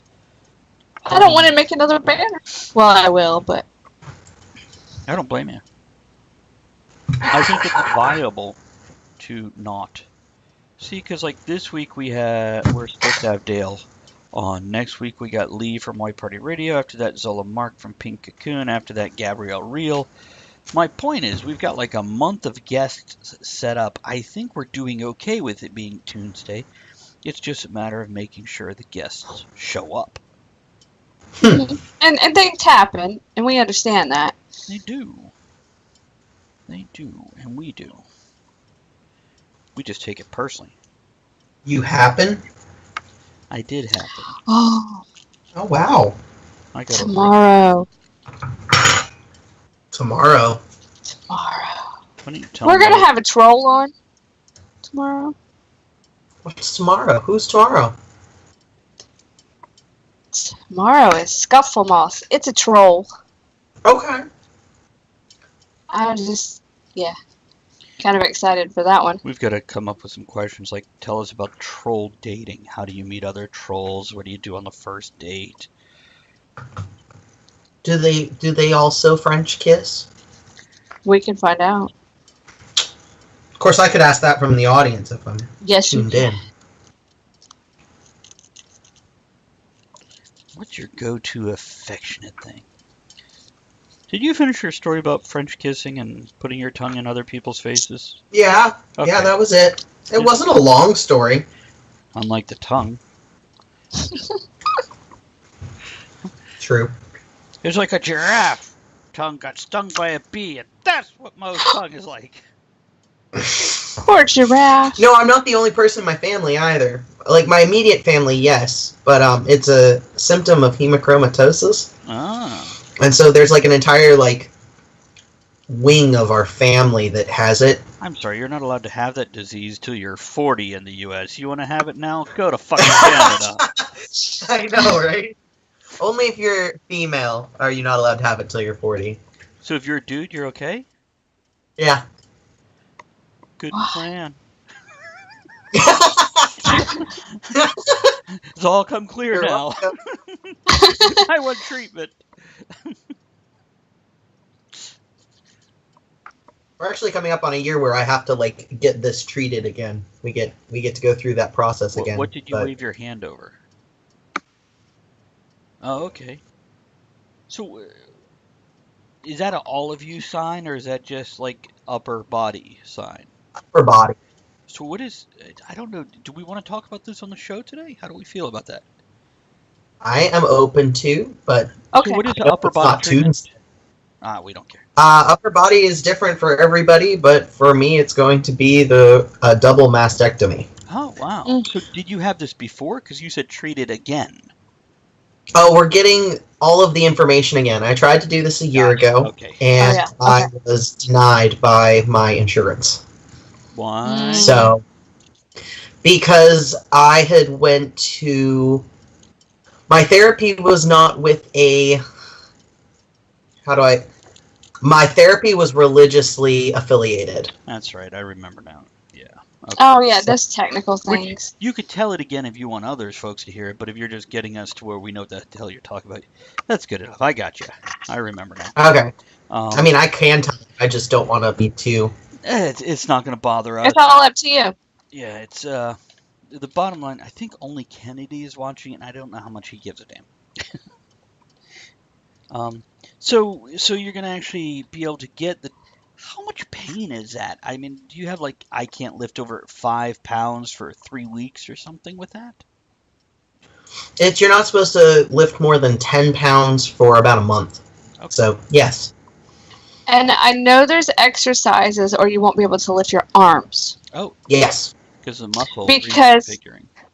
Yeah, because my friend that passed away, Gay, go figure, she had a mastectomy, and they're like, well, you'll never lift your arm above your head again. Well, she showed them. She said she practiced every day in the hot shower, lifting her arm, and then she's like, I can do this now. Taxi. So, yeah. I've read into it a lot, and so it's one of those things where I feel like I have a pretty good idea of what I should be expecting. But I'd read into it a lot last time, and I ran into stuff that I wasn't expecting even with the small part of the process we did get through. Right. So, like when we walked in and the guy basically was like, so, how do you want everything to look? And I had just sort of told myself, you're when you read through everything, they're like, really, it depends on your body shape and your surgeon and stuff, so don't go in expecting too much personalization of the surgery. Mm. However, I went into the guy that I went to, which is Dr. Stanwick's in Richmond, and he was like, so, you've got some options. I was like, I've got options? And he's like, yeah, you've got lots of options. Did you go with Do Iron you Man? want it to... Oh, I wanted to. Well, I mean, he had full idea. Like, he was like, do you want to have a masculine ridge? Where do you want the fat to redistribute to? Do you want you could go ridgeless, which means there's no bottom. When you have a sort of a masculine cut, you get what's called a shelf ridge underneath your pectoral muscles. But you can go without, and it's just sort of flat, like it's considered the prepubescent sort of look. Uh-huh. So before anything would have, yeah. And so you can do that. And then he was like, well, what shape and placement do you want your nipples? And like all of this. And I was like, well then. I want one on my shoulder, the other on my forehead. Well, I mean, what I'm thinking is because, like, someone without a lot to work with, they wouldn't have as many options. I do have a lot to work with. There's a lot of skin that can be done for things with. Just wrap it around, Yeah. Just have this, like, beautiful bow in the center. Put your finger here. Tie it up.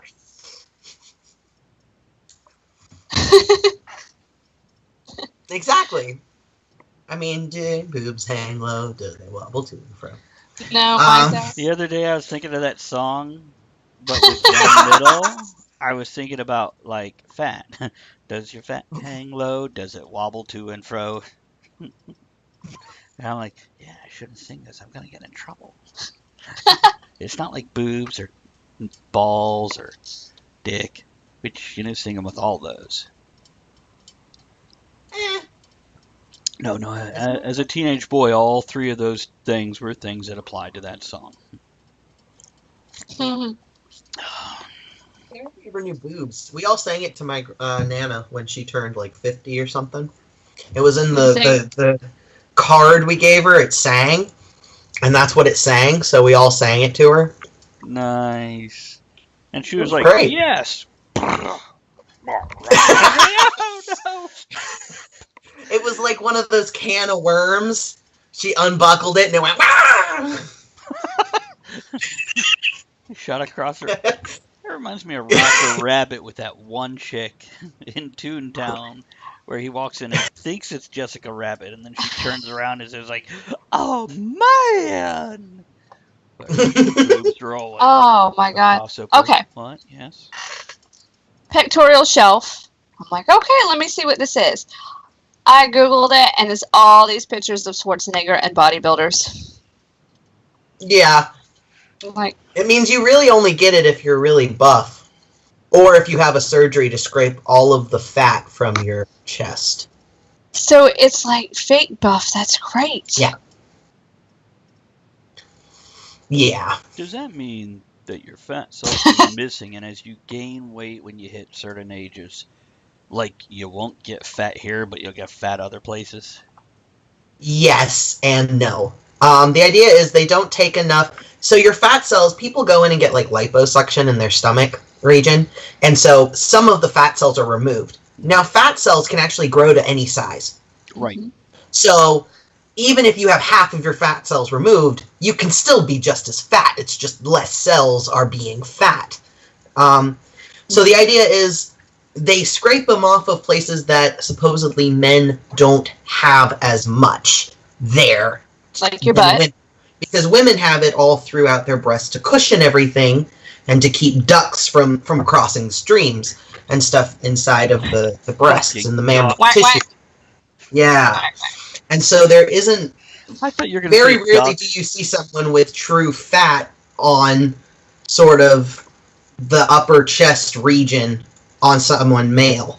And so they take that fat away when they take all of the mammary tissue. So we get moved. But they leave fat in other places, depending on how it works. But they'll also go in and take what's called the side boob, this part.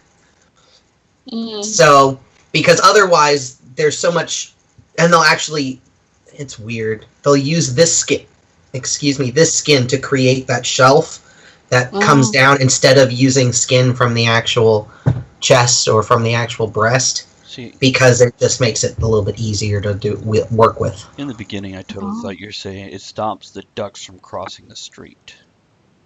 Oh, it does. Like no boob stops ducks from crossing streets? How's that work out?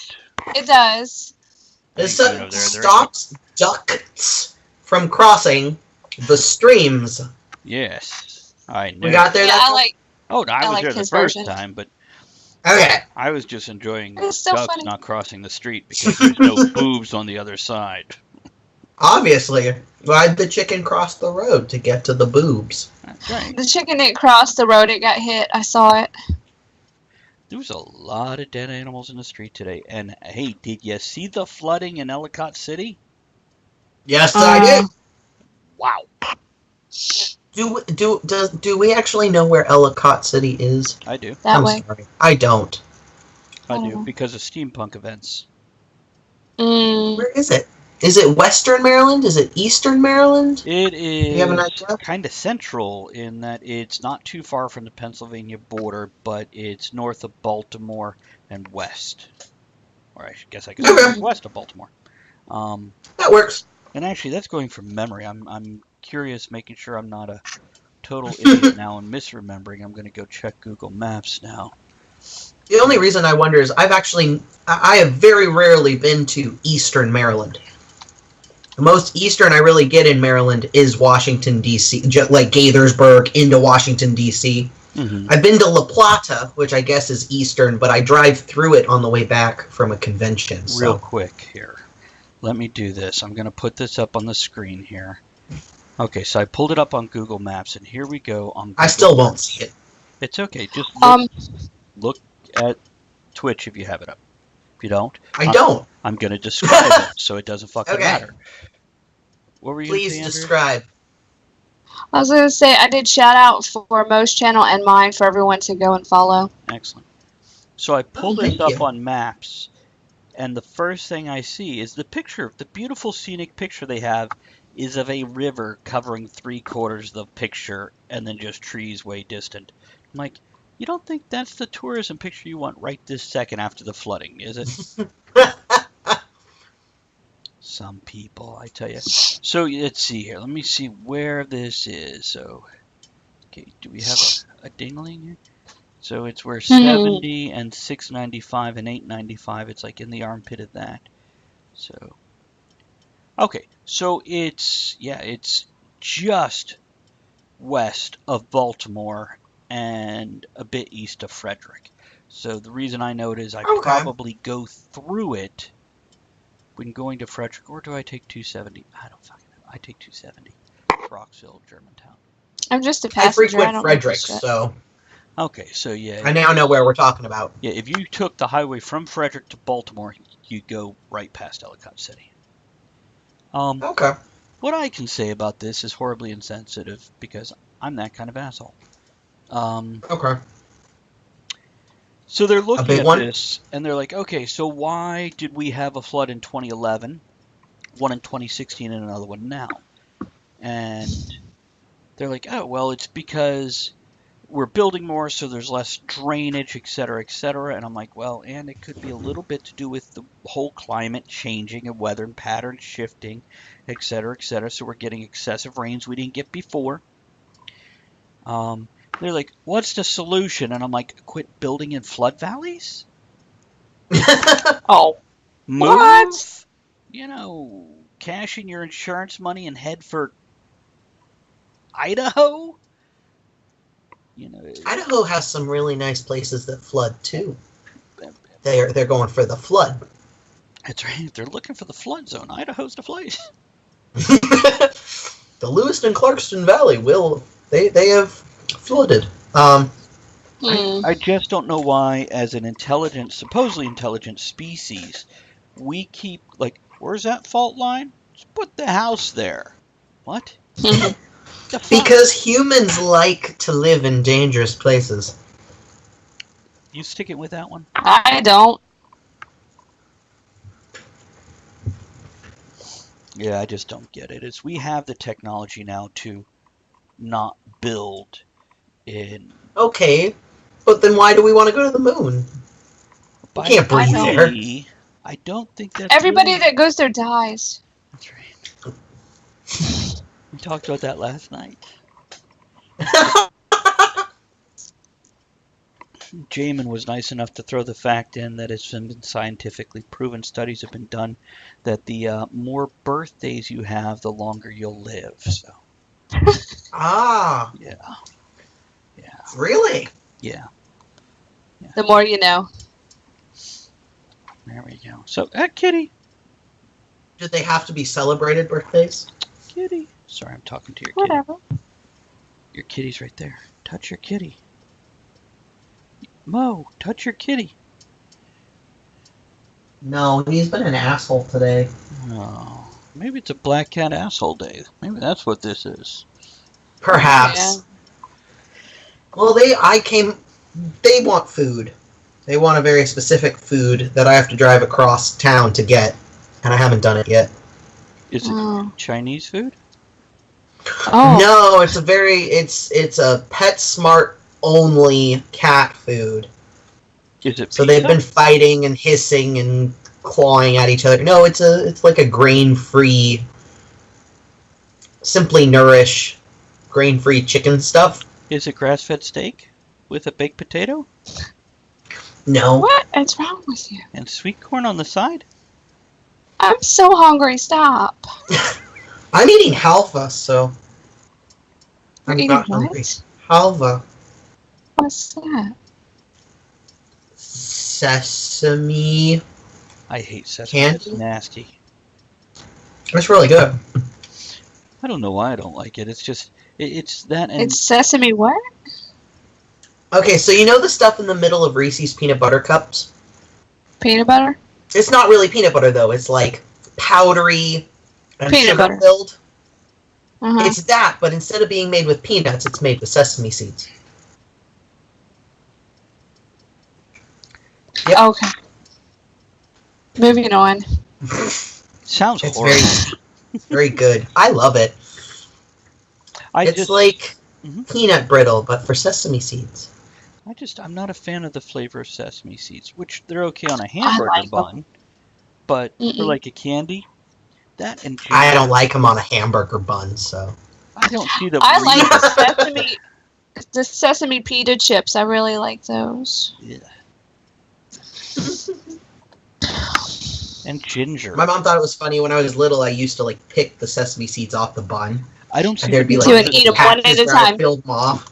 It's like some asshole went, what can we put on this to make a mess for the people that are needy? We have two choices, sesame seeds, and everybody else is like, oh yeah, that's not bad, not bad. Or poppy seeds. Let's do that one. There's like no flavor difference, except it looks like you have 1,000 black ants on your table coming to get you when you're done eating. Oh, we didn't get to cook out yesterday because of the rain. We didn't do an opening toast. You want to do that now? Sure. Here's to I didn't write it down. That's all I got. Here's to us. Here's to remembering late. Oh, alrighty. Now, what were we? What? Qua? I don't even know. You don't even know. Know what? I don't know. You don't know. What? So, Hmm. what Chinese food now? So out in Parkersburg, that's all I ate was Chinese food all weekend. We had Chinese food at least twice a day for 3 days. My mom had to stop. She got herself some breakfast sandwich 1 or 2 days, but I didn't even eat breakfast because I can't eat the breakfast sandwiches. So, Did you meet Monkey? Monkey, no. The sound guy there, Monkey.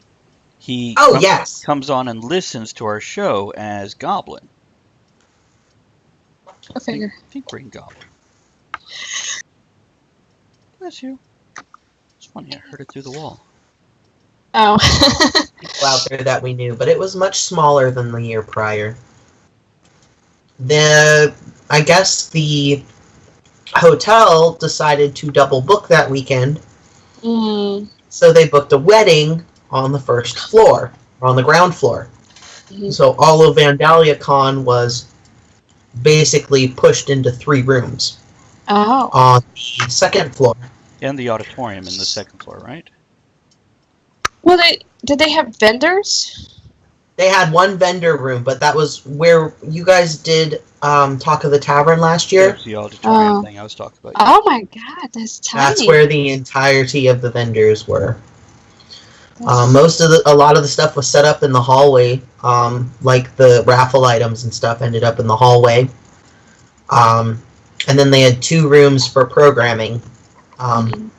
And then you had to go up to the 5th floor for any of their teas. And it was much smaller. It just didn't work out this year. And then a bunch of people canceled the day of. That they weren't going to be there because of roadblocks and delays. Who canceled? Like guests or attendees? Both. They had a master schedule at the front desk where they were just crossing stuff off. As people said they weren't able to get past some sort of roadblock or roadwork. Huh. Weird. Oh, that's sad. They're thinking of moving. They haven't made it official either way, whether they're moving or not. So I don't want to start anything. They're moving. Yeah, I'm not saying it's Morganstown. But it is. I know. I told them while they were there, I said, if you guys move, we'll move with you. I hope you know. I said, a birdie told me, but if you guys move, we're going to move with you. So, it's not like it'll break us coming out next year. I really liked that convention when I went last year. It was still nice. a good convention, don't get me wrong, just very small. But what was left was you know how you evaporate all of the water and you're left with the gritty salt? That's what we got. But good, not salt, bad salt. Just last year was my first year. But it was fun. They asked me to help judge the art contest. I like that. I just liked everything about them. They're great people. They're doing it for a great cause. They're not looking to make money. Their heart is in it. I just, all in all, appreciate everything they're doing. Like a really good lecture on H.H. Holmes. That was fun. I didn't realize I'd actually read some about him before, but at the end she showed all of her references for her lecture. I was like, oh, I've read that. Because of International Baccalaureate. I was like, oh, I know who we're talking about now. You're watching the whole thing with this vague familiarity. Zentrix. She's on the board out there. She was one of the board members for Vandalia Con. Nice. But she's a librarian, an archival historian, an archival historian. So we got to vote on what next year's big lecture that she does will be on. And so she says not the whole year, because, everyone procrastinates at least a little bit.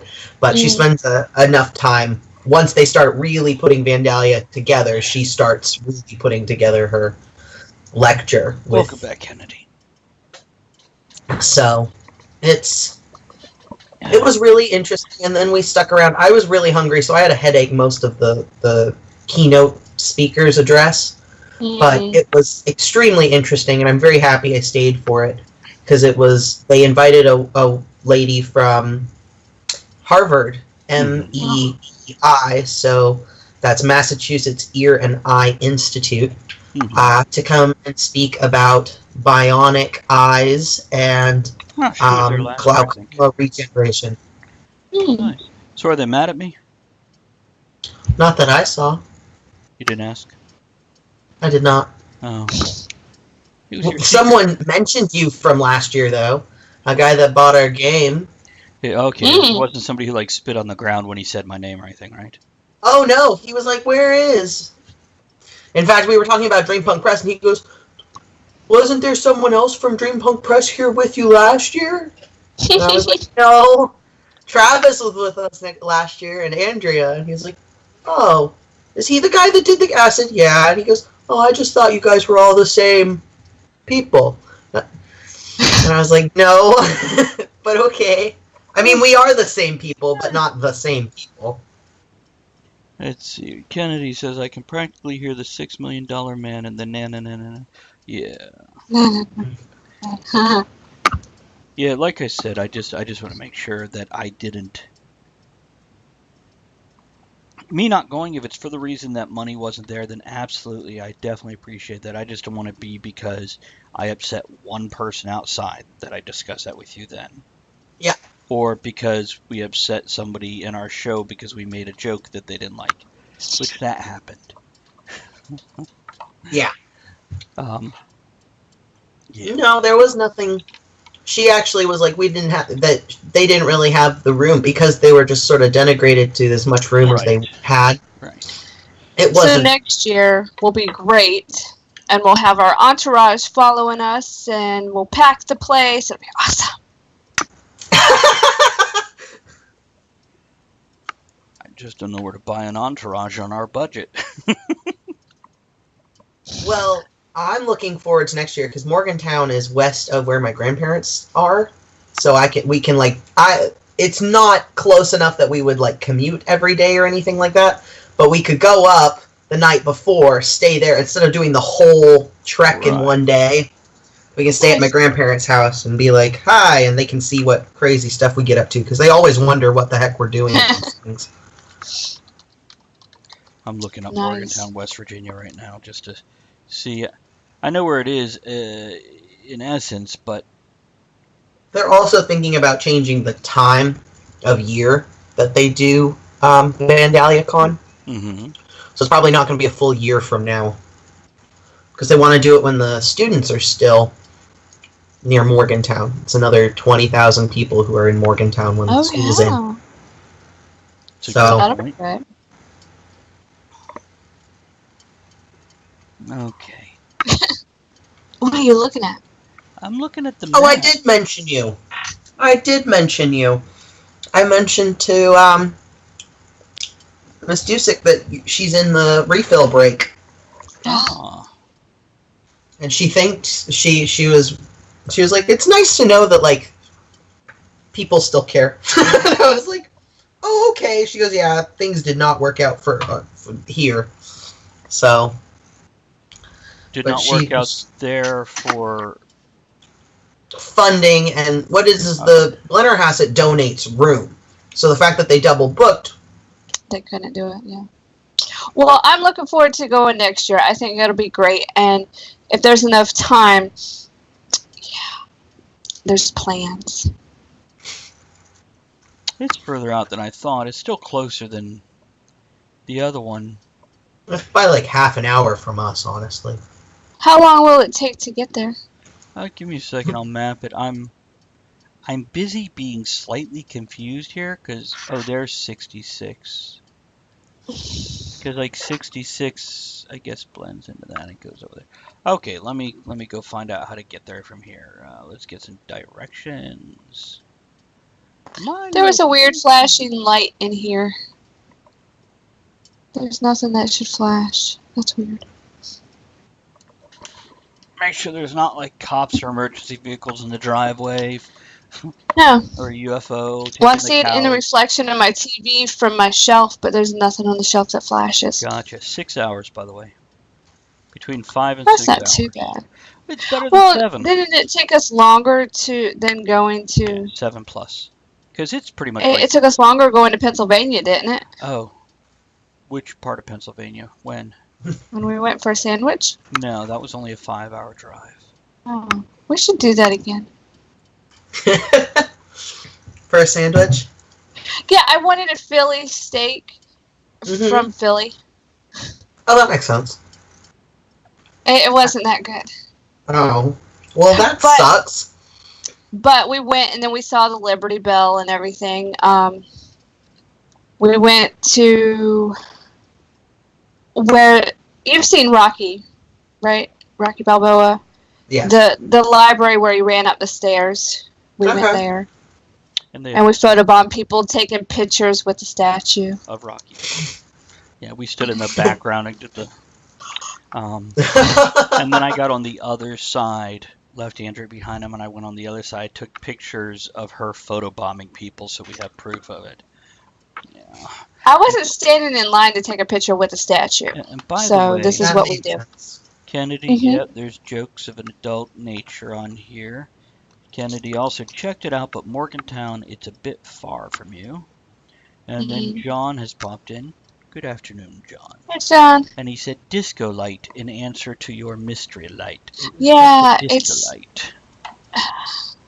No disco. There it goes again. Oh, you know what? I know what it is. Never mind. What is I have an ornament from when we went to Con of the Mountain, when we were guests there, and they gave us this goodie bag. It is a metal ornament thingy for the Masonic Theater. I have it hanging, and I guess when it turns. There you Never go. mind. There you go. Mystery solved. It wasn't a ghost or fairy activity. It was an ornament. Unless a ghost or a fairy is spinning it. Perhaps. Ooh. I think that's something a fairy would do. There's no fairies here. The cats will eat them. Is that what they're staring at when they stare at nothing? That's what we tell them. Probably. I don't know. Do they listen to you? I've had a hard time getting my cats to actually listen to what I say. What?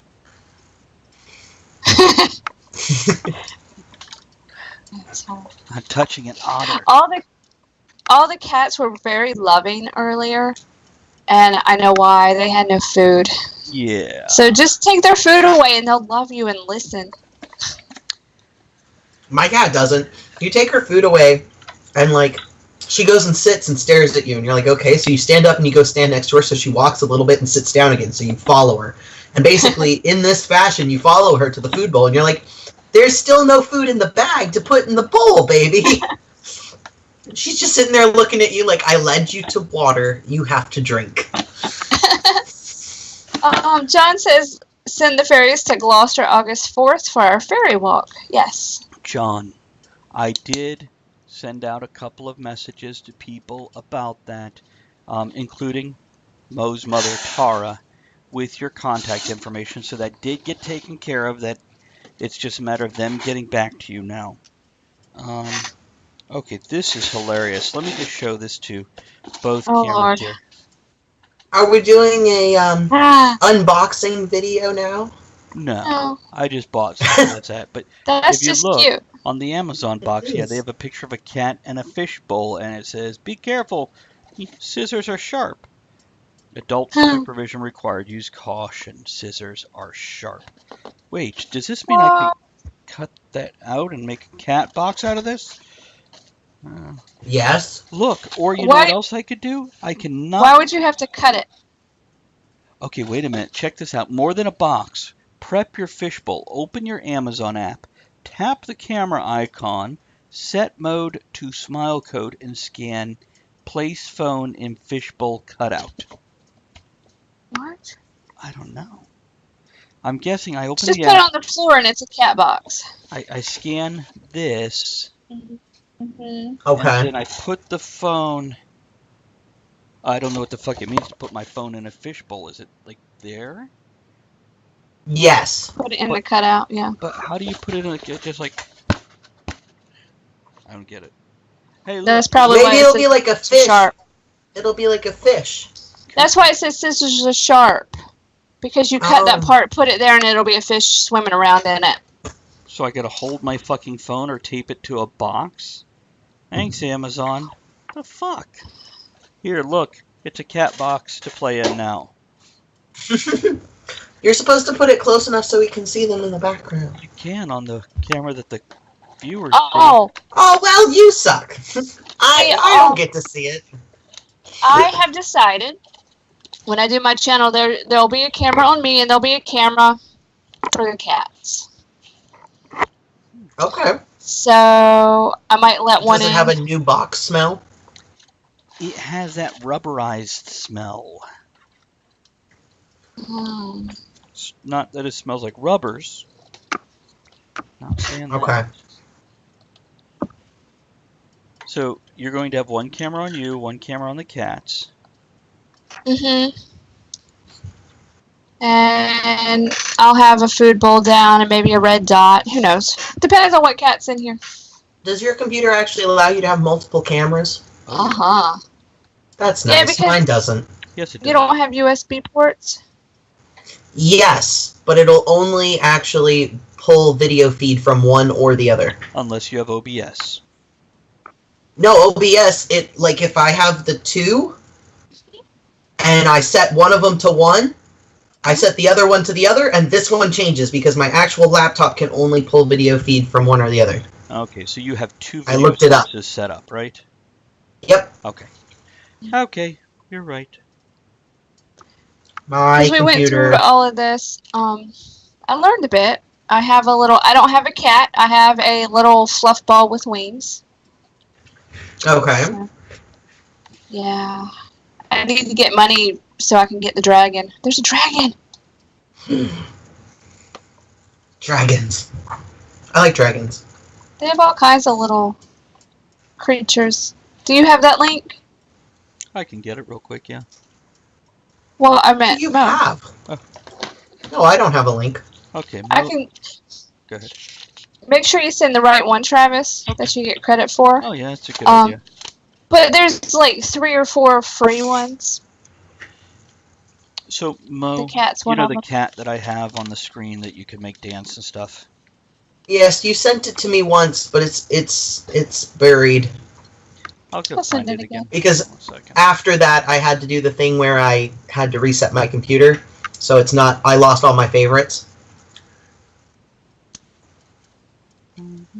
Yeah, it's sad. There's a cat. Everything else was stayed. There's a cat. And I don't get to see it. This is when I wish one of my cats was trained to come when I called. Oh, that'd be awkward. I've had friends like that though. I'm like, hey Oh. baby, and they're all like, yeah, yeah. Have you seen Blank Man? No, Okay. I don't You see probably anything. It's old. It's older than you, I'm sure. You know who the Wayans brothers are? No. Really? Marlon Nobody's gonna give it a Wayans chance, and- just deny it right there.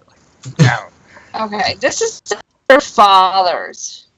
The group you know now. This is their parents. The movie's great. It's horrible but awesome. Yeah. Thank you. We have a list of movies. So yeah, Blank Man is almost like a superhero parody. The Wayans brothers, who used to be on In Living Color, and whose children now are doing things like Let's Be Cops. White Chicks. White Chicks. Let's Be Cops, etc., etc. Basically, you got two brothers who grew up in the era of watching the original Batman TV series, and one is a little bit, probably some autism going on there or whatnot, but he's special, and he's inventing all these like ghetto trash Batman gadgets. Okay. And then it shows them as adults, and basically he figures out a way to make bulletproof clothing, but he does it out of a giant union suit. You know, the red like onesie with the butt flap? Yes. And his cape is like a yellow towel, and he accidentally spills his chemical, so now it's bulletproof. And yeah, he becomes a superhero, but now keep in mind, he's like socially awkward and not good. And there's a part where... Like an anime character. Yeah, very much so. But yeah, it's one of those movies that at this point in time, people would go, well, that's offensive. But it'd be the white people trying to protect the black people, but it was black people that made this movie. Originally wanted to call it Black Man, but was shot down by the whoever controls the shit you can say in public. The FCC or whoever determines the rating of movies, they had to change the name. Wow. But yeah, but it's just fun and stupid. I mean, there's one scene where the little nerdy guy dressed in a superhero costume steps into an alley where a woman is being beat, and the guy's like, walk away now before we, slap you around. And the guy's like, slap me around and call me Susan. And then you hear this smack, and you hear the Wayne's brother, the black guy, going, ah! Sounds just like a woman. It's great. Another time he gets It's very entertaining. I like it. Yeah. Oh, John and Kennedy have seen Blank Man, right, guys? You've seen them, right? Hi, fish. Did you want to climb in that box? It's a little small. That's what she said.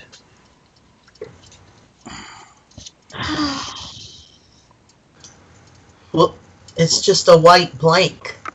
What is? So, whatever you just... Ah, there it is. That's what she said. So on the screen is the card for audio drama submission, and it just went away. Crap. I should talk about it faster. We're taking audio drama submissions. 4 characters, 1 narrator, in a bar or pub scene. We are looking for 3 of them to be done on air. Have we got any submissions yet? Nope. I can go check real quick, make sure I'm not... That's by the end of June, yes? Correct. Yes, end of June. 30 days, 30 days. Nope, nothing. Yeah. The last email I got to talkofthetavern@gmail.com was from John. And it had no subject, and it just said, your word chicanery brought me in. And I saw this and didn't know who John was, per se, and I went, what an interesting message. I understand the meaning of each individual word, but I don't know what the hell this person is trying to get across to me. I don't know if I should reply to this, because it could be like, let's meet up for sex, or it could be just a cool person I want to talk to. I don't know. So I stared at it and went, I'll look at it tomorrow. How much drama do we want? Kennedy asked, how much drama do you want for the submission? Well, enough that it's interesting. Yeah. I mean, it doesn't have to be... Don't give us like 2 women in a hairdresser place getting into a cat fight, because we're on video. But, I don't know, make it entertaining. If you find it entertaining, somebody else is going to find it entertaining. And keep in mind, you could do comedy, you could do drama, you could do murder mystery, you could do any damn thing you want. Whatever.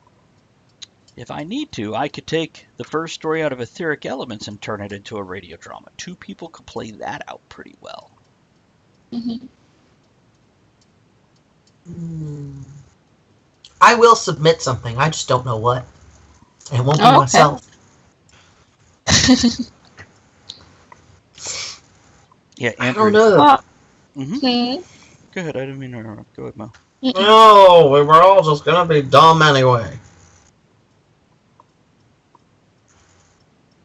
I just shut down your best idea. Sorry. A lot of women get their hair done in pubs. So this surge protector I just got. So it's pretty thin. It's about as, sandwich thickness. It's good for 3940 joules. What? Sandwich. Like a sandwich. 8-foot cord, 12 outlets on it. A lot of outlets. I have a box. Yeah, you do. I have this one. Yeah. I'm wearing magnetic eyelashes today. They're my new favorite thing. And this is the box they came in. Magnetic eyelashes? Yeah. It's 2 eyelashes with little magnets. You put one on top, one on the bottom, and they just stay. No glue, no nothing. Well, that's fancy. I know! Well, I got these cheapy ones to test them out and see if I like them before I spend money on the good ones. Do you like them thus far? I do. So. Does that mean you get to use them more than once? Yes. Huh. Refill break. Do we need a refill break? You were waiting for that. Yeah, okay. We'll be right back. Don't go anywhere. Kennedy, don't wander off when we're on a refill break. I'm kidding. Totally wander off. But don't. Go back. Sit right back and relax, or get up and get a drink and refill what you have, while the cast and cohorts and co-hosts of Talk of the Tavern do the same. Now here's the testimony of some of the great people we've had on Talk of the Tavern or previously on Sound of Steam. Enjoy. This is Gail Carragher, author of The Finishing School and the Custard Protocol series, and you're listening to Talk of the Tavern. This is Aiden Sivart, Steampunk Indiana Jones. Hey, this is Scott. This is Samantha. And we're Frenchie and the Punk. I'm Karen Kay, also known as the Fairy Lady and editor of Fae magazine and also founder of Fairy Events.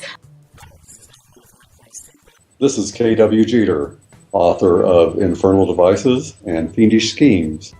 Kircher here. I play Bifur in the Hobbit trilogy, and you are listening to Talk of the Tavern. This is Trevor Crafts, executive producer and creator of Lantern City. This is Lord Bobbins of TeslaCon. Huzzah! Steampunk Funk Bizarre here, Lord Monty, right in front of your radio. Hello, this is Professor Elemental. When I'm not taking a bath in gin or trying to invent a new kind of badger, I'm listening. Oh, yes! This is Stephen Davis of Raising Steam UK, 2-day steampunk festival in Reading. Enjoy. I'm Thomas Williford of Brute Force Studios, and you're listening to Talk of the Tavern. This is Commander Bob of Victor Sierra. Je suis la légendaire princesse convertie de Victor Sierra. Hi, my name is Sarah from Valentine Wolf. Hey, this is Braxton from Valentine Wolf. This is Aileen the Peacemaker, the founding editor of Beyond Victoriana, the multicultural steampunk blog. Hey, this is Joseph C.R. Vortek, otherwise known as Electro Swing Neo Vintage DJ Vortek, and you're listening to Talk of the Tavern. I hope you come out of it in one piece. I'm not sure I did. And don't forget about our other shows during the week. Tunesday, Middle Age Gamers on Wednesday, and Virtual International Pub VIP on Thursdays. Make sure you join us there, 1 p.m. Eastern to 4 p.m. Hi, my name is Ashley Rogers. I'm the organizer of the Copper Claw. This is Calamity Dawn, mixologist of Airship Passepartout. This is Commodore Lorpikar of Lost Saints Curiosities. This is Jimmy Diggs of the Crypto Historians, reminding you that the future is in your hands. This is Gabrielle Reel. Hi, this is D. Clarence Snyder, writer of the Bright Future series, and you are listening to Talk of the Tavern. This is Professor Marcus O'Bannon, the Chief Scientific Investigator for the Crypto Historians. This is Lady Gatita of Nerdvana. Hey, this is Angie Vello from Ghostfire. This is Hannah Titania, Queen of the Fairies. This is Jeff Platt of Highland Steamworks. This is Danielle Ackley McPhail, co-author of Baba Ali and the Clockwork Gin, and you are listening to Talk of the Tavern Radio. Hi, this is John R. White, author of The Tales of the Airship Neverland. This is Catherine Gleason, author of Anatomy of Steampunk, The Fashion of Victorian Futurism. This is opera singer Katie Cat. This is Keith Prusak of Bad September. This is Captain James Barrington of the Mighty Claxton. This is Emily Leverett, and I'm the editor of Big Bad and Anthology of Evil, Volumes 1 and 2, and you are listening to Talk of the Tavern. Hola Radio Escuchas, les habla Lady Smoke de Sociedad de Steampunk Argentina y Sindicato Dieselpunk. This is Melanie Grace with Live Steamy. We are Warren and Betsy Talbot of MarriedWithLuggage.com. This is Christopher Meeker, author of Hawthorne, Chronicles of the Brass Hand. This is Mickey Wonderland, Steampunk Fairy Princess of Wonderland with a fresh cup of Mad Hatter tea. Hi, this is Margaret McGraw, author of the prompt writing blog WritersSpark.com, and you're listening to Talk of the Tavern. Hello, this is Mishkin from Bird Eats Baby. This is Nim Derringer of Airship Hypatia. This is Painless Parker. This is Persephone Burroughs Dimebagger, co-captain of the Airship Hypatia. This is Psyche of Psyche Corporation. Ahoy, me darlings. This is Misty Massey, author of Mad Kestrel, and you're listening to Talk of the Tavern. I'm Ellie Ann, from Steampunk Homes, author of Slice of Life and The Silver Sickle. Hope you enjoy the show. This is Captain Jared Cornwall of the Melanie Rose. Hi, this is Lucy Luminos with Tinker the Web Series. This is Travis Fessler, the steam-powered circus freak from the Pickled Brothers Circus. This is Scott Norman of The Wars of Other Men. I'm Mr. Cat of the Cat in Black Art, and you are listening to Talk of the Tavern. This is Wendy Callahan, author of The Cronus Clock. This is Daniel Burrow, creator of Tefra, the steampunk role-playing game. Cheers and gears and good gaming. This is Tempest Wolf, actor and producer of Tinker Web. Okay. You're welcome, John. There we go. We're back. We're in the third hour. It's all inappropriate and shit. We're going to be random instead of that structured thing we had going on before. Obviously. I think just today, totally off the wall. Oh, you know how I have the Kickstarter going for to publish my 4 books, which, by the way, John, big, huge thank you for your pledge to that. I really appreciate it, buddy. But I've got to go in and clean up the stuff I have to send to one of the artists. No cops today. Well, the day is young. Keep in mind, John, that happened at 10 o'clock last night. Sure, the cops were like, what's the comic book guy still doing here? He's always there, though. Kind of is. Because he allows people to come in and game. You can game if you want to. You can leave your friends behind. Don't touch your friends behind. For Memorial Day weekend, the for Memorial Day weekend, the weekend that just passed. You threw extra days in there. You're like the Memorial Day weekend day. You're welcome. We were listening to a radio station coming back from Parkersburg, and it was all 80s music. And I'm sitting there, my mother puts it on, and it's the talk show host talking about 80s music, and I'm like, do we really need to listen to this? Am I really going to know any of this? That would be Casey Kasem, by the way. And then my mother's like, you will know this. Sorry? That'd be Casey Kasem who was talking, by the way. Oh. With America's Top 40? Yeah. Or Shadow Stevens, one of the two.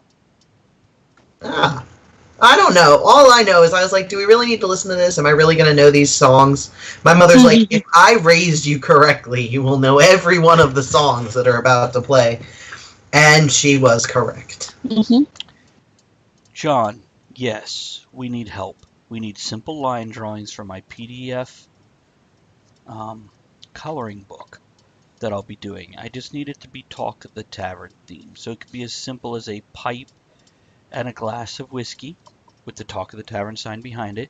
Or if you want to grab photos of all 5 of us, Kevin, Ed, Andrea, Elizabeth, and myself, and do us gather around a table with a mic, whatever. It's kind of open, just Talk of the Tavern themed. Or a microphone with 8 damn cats around it. You could do that. But they could each do it that and make sure not only do they sign it, but when you send over the electronic file to me, make sure it has on the bottom whether it's your website or their website, just in small print, just so credit can be given where credit is due.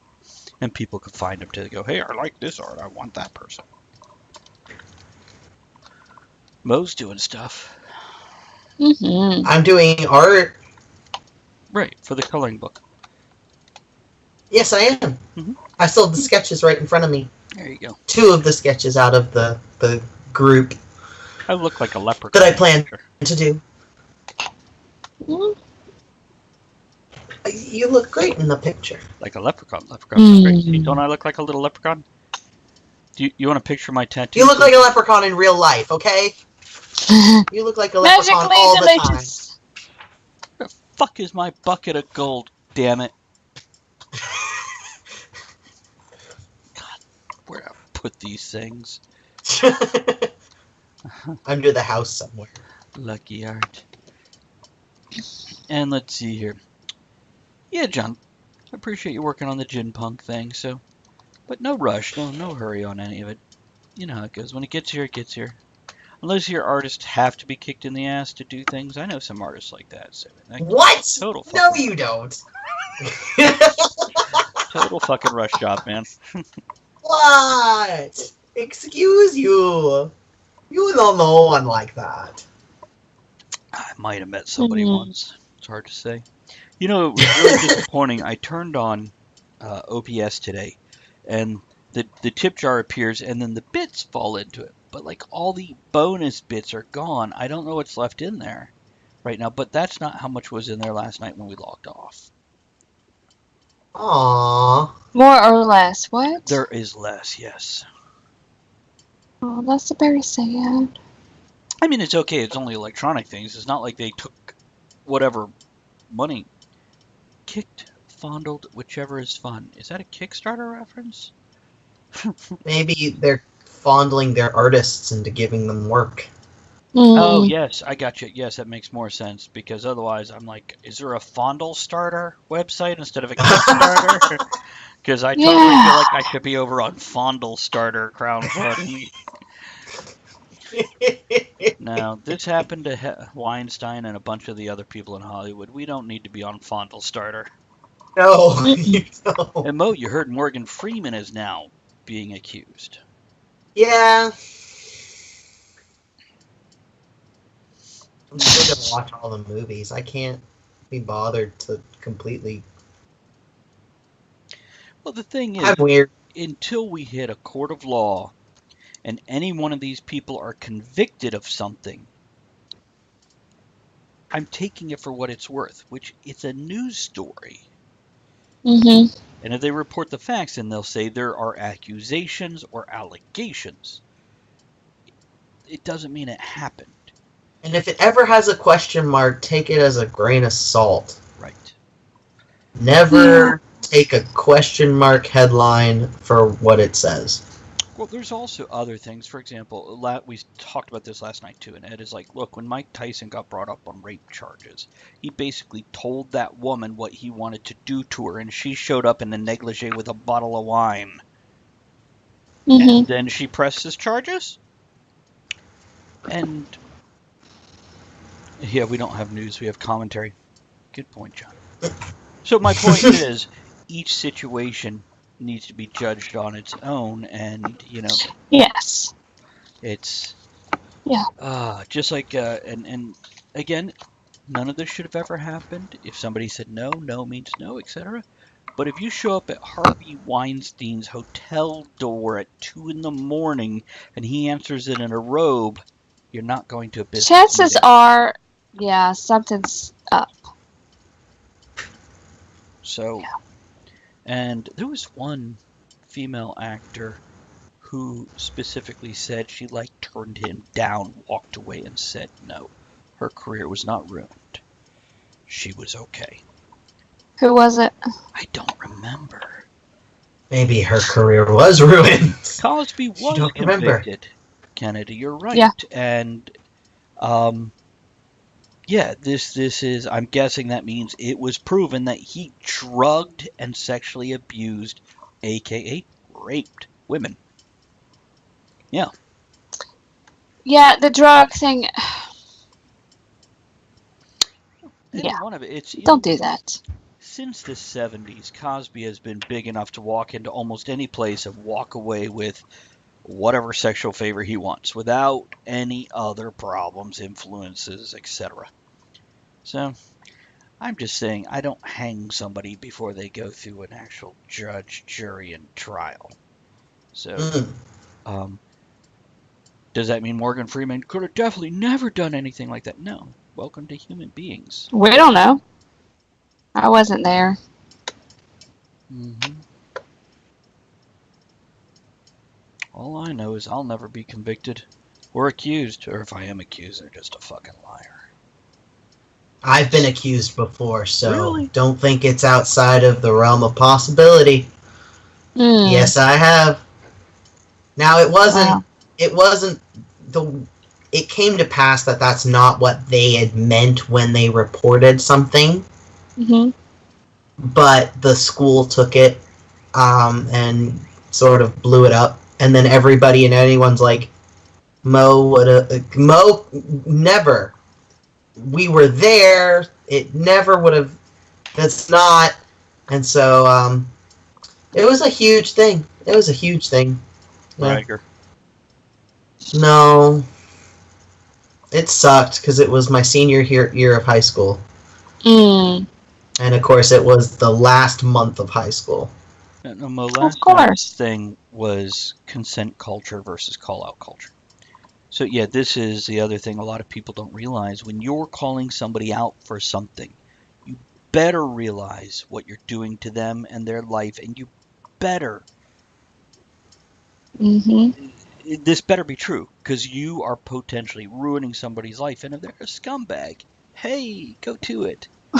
But if they're a decent human being and you're being a shit, or if you're just an idiot and you're going on assumption as opposed to facts. We also have a situation... Because people will believe things before they find out the truth. Yeah, they will. As simple it's as easier that. to just believe somebody they trust. This is why celebrity endorsements work. They like that person, they trust them, it sells a product. The same with a point of view. It sells a political point of view, But Kennedy says, but we also have a situation where Hollywood's hypocrisy shows up. Roman Polanski, for example. Kennedy, I am not grasping what you're talking about here, so spell it out a little bit for me, whether I'm slow and not catching it today or whether you're like just vague. I don't know. Could be either. Roman Polanski. I'm looking it up. My dad worked on Rosemary's Baby. It screamed the whole time he was on it. Oh. And he was arrested in 1977. Who? Roman? Alright, I'm going to the Wikipedia thing. It's different once you click on the link. It says, film director, producer, writer, actor. Since 1978, he has been a fugitive from the U.S. criminal justice system. Okay, go on. Having fled the country while awaiting sentencing for statutory rape. Okay. So I guess they never found him? So where's the Oh, they know where he is. He's just not in the U.S. anymore. He's basically running across the world, and he's not getting extradited for it. Yeah. What's with he's 84. Tell me what you mean by the Hollywood's hypocrisy.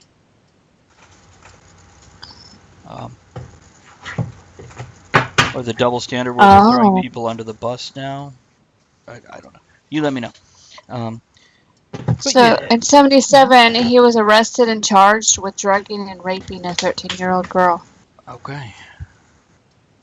Wow. And he fled to Paris. Alright, well, there's that. Yeah. So Kennedy says, where Hollywood acts like they're the righteous ones, but Polanski was lauded by the Oscars. I don't know what year Polanski was lauded by the... Oh, just thank you. Here's the deal, though.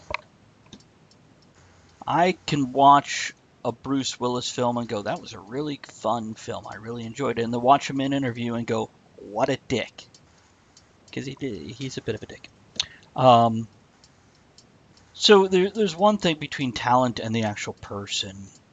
And as for Hollywood, that's thousands upon thousands of people, and any two of them are going to have differing opinions. So part of Hollywood is acting like they're the righteous one. The other part of Hollywood is scurrying like roaches when the lights are turned on. And they're quickly getting on the bandwagon, because if they're on the bandwagon, people are pointing at other people who aren't on the bandwagon, and they're kind of the wolf amongst the sheep.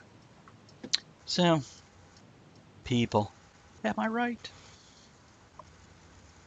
Well, I think of it back when we had the trans rights one, and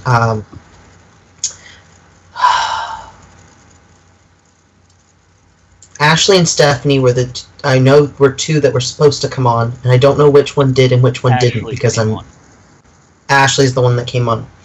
And Ashley and Silas ran the Is It transphobic thing. Right. And one of the things I liked about what they said was that there are things that are problematic in films, in good films. Like, there's still a good film, it's just, it has problematic elements, and you just have to be aware of things that came out later or things that have happened since or what people are seeing when they watch a film. So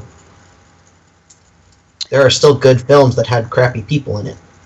Yeah, it's and I try to separate it. For example, Shatner is a crotchety curmudgeon, but he's apparently, with his ego, been like this for decades, where he's a bit of a dick with people he works with, bit of an ass. And I experienced that personally when he blocked Talk of the Tavern on Twitter. But yeah, I still want to enjoy his movies, no matter what his personality is like. It's because I had that moment of, well, maybe I don't like his films. I'm like, no, I do like his films still. I just now know a little more about them. This is why when we are talking to people where I like their acting, their characters, I don't really want to interact with them too much and have them ruin my perception. Yeah. And that's horrible. No, it's reasonable. This is why I like the pre-call before I say somebody could be on the show. But now we have adjusted that because we can say, oh, they could be on for 1 hour, or they could be on for 3, or anything in between. Like when we get Dooley Hill on here, if he's an asshole, I will be crushed. Mo, have you ever seen the television show Psych? Yes, I know who we're talking about. Okay. He better not be an asshole. Right? Because gosh. I love his character, and I want to think there's a part of him that comes out in the character. So, yeah. Yeah, we like Gus, too. And yes, Kennedy, Ashley Rogers, that's who we're talking about. That was like the second or third time I've had Ashley on the show. Something like that. It's Ashley's in the refill break. In the refill break? Yeah. Yes. I just couldn't remember. I was remembering 2 names, and I was like, one of them wasn't able to make it, and I can't remember which one. You know what? Yeah, Gus, right? Yeah. Yeah. I'll try. Here's We're what I working on getting him on here. Kennedy, Mo, go find Dooley Hill on Twitter or Instagram. I know he's on Instagram. And start commenting to his least commented post. You really need to be on Talk of the Tavern, because I have already sent him a message saying we'd like to have him as a guest. If he gets a handful of people that will you never know. say, hey, can I be on with him? Yeah, we can work Absolutely. I mean, I'm going to overstep here and say yes. Because I'll be like... Yeah, it's my general rule if we have somebody famous on to bring in 1 or 2 other people who really like that person. You mean unfamous people? 1 or 2 unfamous Well, people? See, like, this is how we got Brad Williams. Because, like, hey, we need him, and then we tag him in post, and then Travis contacted him. He's like, yes. Okay. Okay, you're not going to get a lot of posts. I'm looking at his post now. First one has like 2,400 likes. Next one has 8,600. Next one has 3,100. Oh. It doesn't matter about the likes. It's the comments. Okay, that's true. Or when you do stuff, tag his Instagram or tag his Twitter. Yeah, we definitely need him on. He just got married, by the way. Yeah, I know. I'm not a stalker or anything, but I only know that because I haven't seen the Psych movie. He's gonna be on Suits? Okay, you do know what? What's yeah? It says that Suits has been renewed for season 8 without people like Meghan Markle, but it'll have Dooley Hill. Oh, good for him. I've never seen that show. I watched it for the first 2 seasons. I really liked it for the first 2 seasons. There we and go. then they started. There was a really asshole character that they started making me like, and I didn't like that. I found a new show I really like, which I'll be watching after this. Drop Dead Diva. Go ahead. About Dooley. I have a picture of him that he posted on March 27th. It's him and Tim Omenson, the one to play Lassiter. Yes. And Julie's Oh, yeah. behind him going like this. And Tim is going like this. And he typed, when you go to see your brother Tim O and you want to send a message to Rhodey. Oh, well, see, I liked, what's his name, Tim what? Omenson. Timothy Omenson. I like him, he's in Gallivant. Oh, I love that. I love him as King Richard. That's great, right? Yes. That came out while I was still in my, senior year of high school, the first season or whatever. It's 4 episodes or whatever, but the first bit came out. And I would sing the... I don't know the names of the songs anymore, but I want to shoot him with a crossbow. I would just sing that wherever I went because it was so catchy. So I'd be going through the grocery store. I want to shoot him with a crossbow. I want to stab him in the eye. The entire time. Here's the thing for the audio drama submissions, you can make it a musical. And so-and-so starts belting out. I don't even know a good thing to belt out. See, I won't be doing that. Shoot him with a crossbow? Yes! I knew the entire song. You don't understand. I'd sit there and hum it during exams. It was great. And it was it truly was how I felt while I was sitting in exams. Tim played a leprechaun once. Just once? Now you need to have him on the show. Oh my God. Y'all can be leprechauns together. I responded to the post I just told you. The one with Dooley behind Tim going like this, and they're tagging Rhodey, who played Sean. Yes. James Rhodey. And I went in there and I said, now we need to have both of you on together on Talk of the Tavern, and I tagged Talk of the Tavern. So that's how you do it. Mm-hmm. They're great, and another character. I like a lot of the not so big characters, like McNabb. Yes. Yeah, McNabb. God, he is so horrible. Funny. I know. He's like Giraffe. He's a big galoot. He is.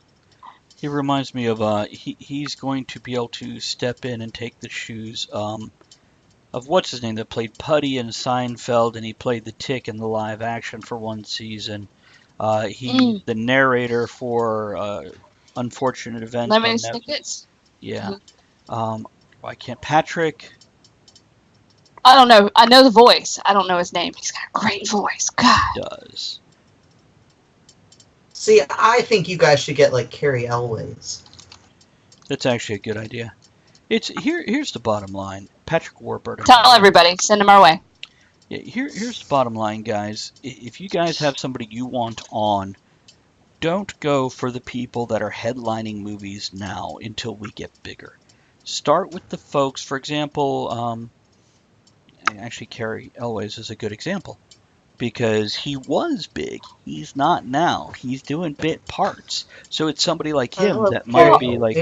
Huh? Like, everybody has to start somewhere, so did we, so let's... Yeah. Or if you look at stars from the 1970s, or, Andrew mentioned Lisa Lampanelli, who we love her comedy, but she's just not in the spotlight right now. Those are the folks... She's in our disclaimer. She is. And Wanda Sykes. I love Wanda Sykes. We do enjoy the insult comics, but not just the blatantly... Just one... Is somebody home? We're listening. What? Is somebody home? No, I heard it. I wasn't sure if it was a delivery or not because there was a big truck outside. And it scurried the cats, so I wanted to know what was up. I'm trying to think some of the actors who were the big actors in the 80s who just don't get roles anymore. Yahoo Serious. Is he still alive? I'd have to look him up. Remember him? I do. From Young Einstein. Oh, yes. I don't. That's it. There's a movie called Young Einstein. Go ahead. And there was an Australian actor that played, and his name was Yahoo Serious. And I want to say he was also in the late 90s on the Yahoo commercials. Before Yahoo was what it is today, before Yahoo Messenger came and went.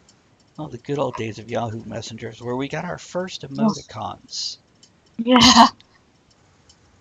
Yeah. As we wax reminiscent over IMs. Well, I'm just thinking of like the ones we grew up, like Paul Rubens, but he's still doing stuff. But you know, Pee Wee. Yeah, but Luke Perry from 90210 might be somebody to reach out to. Or Oh, yeah. I'm just saying there's these folks who are no longer headliners, and But they're bringing another 90210 out. Is he in that? Could be. Yeah. I don't know. So yeah, it's basically, I think, who was it? We were on one of the episodes, and somebody commented that if you want to know who's not working, go through your list of guests of conventions.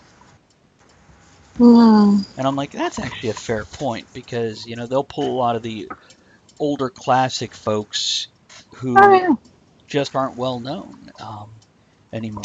Richard Grieco. Oh my God. There we go. My mom would die. Oh, I'd like to get Christopher Judge, and I can't think of Worf's actor's name now. I know. Michael Dorn. Dorn, thank you. Michael Dorn. And Christopher Judge, by the way, is from Stargate. Okay. He was the black guy with the symbol on his forehead. Oh, I know. Okay. Which I don't know people's real names. Well, I've met a few people who have met him, and they say he's just an awesome, laid-back guy. And how fun would it be to get Michael Dorn and Christopher Judge on the same show? Ed would have to be on that one, because I know Ed likes both those guys. Oh, not because he's a black guy? Nope, not at all, because he likes both of them and both those characters a lot. But yeah, Mo, my general rule is, for people that I've had on the show before, that still, if somebody I haven't spoken to in 3 years that was a co-host for 2 months, go, Travis, I heard you're going to have this person on the show. Can I come on? I'm going to be like, oh, so sorry, we're full. But, if like you or Elizabeth or Wendy, who is my second co-host, who I still talk to, goes, Travis, I heard you're going to have this person. Can I be on that show? The people that are around before the big time hits, basically. Yeah, well, that and you're still they get first priority. Right. Yeah, they get first priority. Because I can't bring in 5 people and have 8 of us on the show staring at this person. Are you sure? But I could, absolutely. But I can bring in one other person and go, here you go. We've got 3 of us, and we're going to hang out with you. Even if that means, whoever is the big fan of that person just goes, the whole time. It's cool, because we got 2 other people. Oh, if you bring Gus on, that's probably what I'm going to do. Oh my God. It is Solar Star-Lord. This vegan chick came up to me and started talking like she knew me, but I never met her before. That's a great joke. Solar Star-Lord, thanks for the follow. Good to see you. And way to open up an intro. Yeah. That's great. See, that's the kind of trolls I like. The ones that come in with a horrible joke. Cha-ching. Speaking of trolls, we'll have one on the show tomorrow. I don't get the joke. Never met her before. This vegan chick came up to me and started talking like she knew me, but I never met her before. I got it that time. Yes. Yeah, it's easier if you read it, because you're like, sorry. Herbivore? What the hell? Oh, herbivore. Never met her. So sorry. Yeah, tomorrow we have an Thank you. You did a good job. Okay. Oh, thank you there, Kennedy. Appreciate it. Thanks, Kennedy. Thank you, bud. That's funny. So tomorrow. Yeah, but speaking of trolls, we're gonna have a troll on tomorrow. Scufflemoss. Scufflemoss the troll will be on with us for a couple hours tomorrow. I think that's probably that phone. Yeah, there we go. Solar Star-Lord. Good name, too. Solar Star-Lord, do you stream? It looks like you have a real icon as opposed to the Standard issue ones. Do you stream? Do I need to follow you so I could raid you later down the road? 0 videos. Philosophy talk about anything you want. See, Solar Star-Lord is our kind of person. They got their stream set up as IRL streamers. We should just go follow them. I don't know. It's they look like they more like enjoy hanging out as opposed to streaming because there's 0 videos up there. So I have 0 videos, but I've streamed like 12 a few times. I haven't figured out how to make it pop in. I'll tell you what, Solar Star-Lord, let us know if you stream. We'll do a follow, and then we'll raid you if you're available, especially if it sounds like you have similar content to us and a similar crappy sense of humor. So we definitely want to, link up with more people like that. Kennedy says, I'll bring up the idea of being guest on Talk of the Tavern to Bob Camp next time I see him. I knew what you meant. Oh. I knew what you meant. I don't know who Bob Camp is in this case. Okay. That sounds familiar. Oh, he ran the Stippy Show, cartoonist. Oh, yes. Yes, definitely. Definitely. It's, so there we go. It's log. It's big. It's heavy. It's wood. Yeah, Kennedy, that'd be awesome. I think I'd really enjoy chit-chatting with him and all that good stuff. So, and make sure you at least get a video of him going, this is Bob Camp, and you're watching Talk of the Tavern. Yeah, Bob Camp and Ren Stimpy. And yes, the script you sent earlier today would be wonderful, perfect, nice and simple, couple of seconds. Because cat, yes, yeah. Indeed. There's a cat butt. For those of you watching from that camera, she's just not popping that tail for me. That sounds dirty. She's cute. We're a half hour till logging off, so let's do. Okay, so tomorrow, tell us about the troll, Andrea. It's got full moss, and he wears a sweater. I don't know much about him. With Bigfoot on it, and he has a German and he reads stories. Reads children's books for his viewing audience, and he's going to come join us for a couple hours tomorrow. We can discuss and ask questions about troll culture, behaviors, whatever we want. Thursday, we're going to have Victor and the Bully on for the last 2 hours. They'll be joining us again to hang out and laugh and be inappropriate. Come Monday night, we're going to talk about energy, positive and negative, and next Tuesday, we're supposed to have Lee of White Party Radio on. So that's our schedule for the next week. Make sure you join us. Solar Star-Lord, we're very similar to content to what you're saying on your page, which is, I'm guessing that Solar Star-Lord, when he said swoosh, left the room. Yes. Could be. Talking to no one. Well, talking to everybody but him. Whatever. You're not talking to no one. I'm here. Kennedy, yes. If you go on to the Talk of the Tavern YouTube channel, you will find a half dozen or a dozen interviews that I've done at conventions, Mysticon in particular. So if you go to Mysticon and Talk of the Tavern, search for that, you should find. And just so you know, we've gotten better equipment now. Fair point. So when you watch those, it will be a lot better because the Kickstarter. Thank you, everyone that supported it. Yes, appreciate that very much. That's what I want to talk about. So when we get off here, I'm going to get something to eat. Not in the mood to eat anything. But I have a Kickstarter going on for 4 books that I'm doing going to get them published. Artists with the artists and everything. And so yeah, tonight I've got to finish up one of those books and then go to, can I see your equipment? Chit-chat. Not on air. We don't want to be banned, do we? You don't want to be banned because that's how you get banned. That's right. So yeah, I need to work on finishing off one of those books and then the editing. The same thing we talked about last week with this. Say there was something else for that Kickstarter, but I don't remember what it was. I don't know. My Kickstarter starts Friday. Not to take from yours, but... No, absolutely. It's a good time to mention it.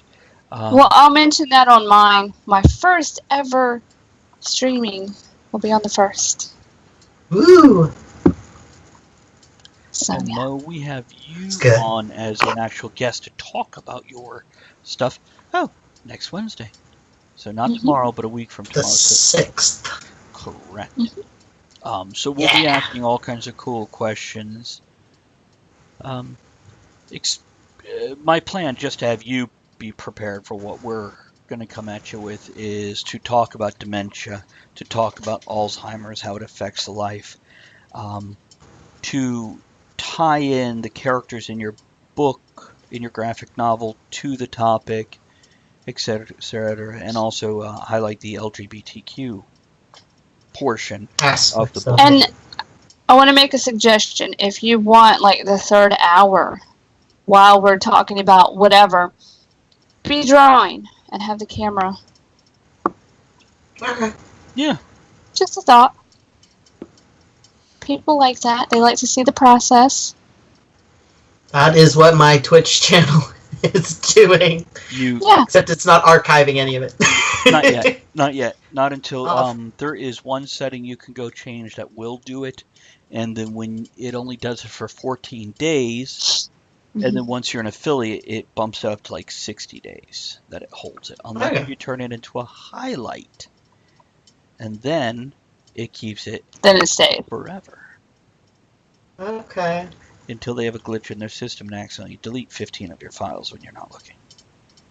Uh-oh. Has that happened to someone we know? Oh, yeah. Happened to me, to be clear. But the thing is... Do you know yourself, though? I export most of it to YouTube, so I'm not too worried about it. It's... If I went and cleared out all the highlights today, it'd still all be over on YouTube.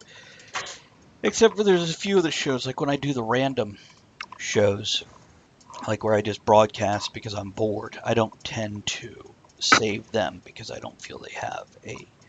Like today's show, I don't have a guest, we don't have a direction, we don't have a topic, there's no structure. Is that one worth archiving and keeping around? I'm just not worthwhile to you. I see how it is. Episodes, exactly there, Roughhead. It's but yeah, it's no, you got it exactly right there, Mo. You're just not worthwhile to me. Thank you. You're welcome. I didn't want to tell you you're wrong. That's just mean. It makes you feel attacked if I tell you you're wrong. Silly. Yeah. It would not explain why we keep inviting you back, though, would it? No, it would not. Yeah, but you keep showing up. I know. One of these days I have to be like, I'm sorry. I'm too famous. That'll be I'm headlining something. That'll be a great day. when we have one of the... It'll never happen, but... No, you don't know that. You don't know that. It's, and this is a plan with everybody in our little Twitch streams is, you know, we can pull all the people along and help everybody. That's so loud. It is very loud. What? I can't hear you. I'm going through a tunnel. I applied for another master's program yesterday. Random news in my life. So are you going to be a master, or are you looking for somebody else to be yours? Neither. Well, I guess I'm going to be a master of modeling. Is it of Bader? No. So you'll be a master of what? Modeling and simulation. Okay, define modeling in this circumstance. Modeling, like creating mathematical models for simulation purposes. So not just like getting blotchy spots on your skin, because I've got that kind of modeling down. Ah, no. Isn't that with a T? It is. Okay. I probably have that too, but I'm not a master in it. Are you a master? I like to take the Sharpie and draw around it and act like I'm a globe. Right. Ooh! It's not so bad till somebody tries to spin the globe.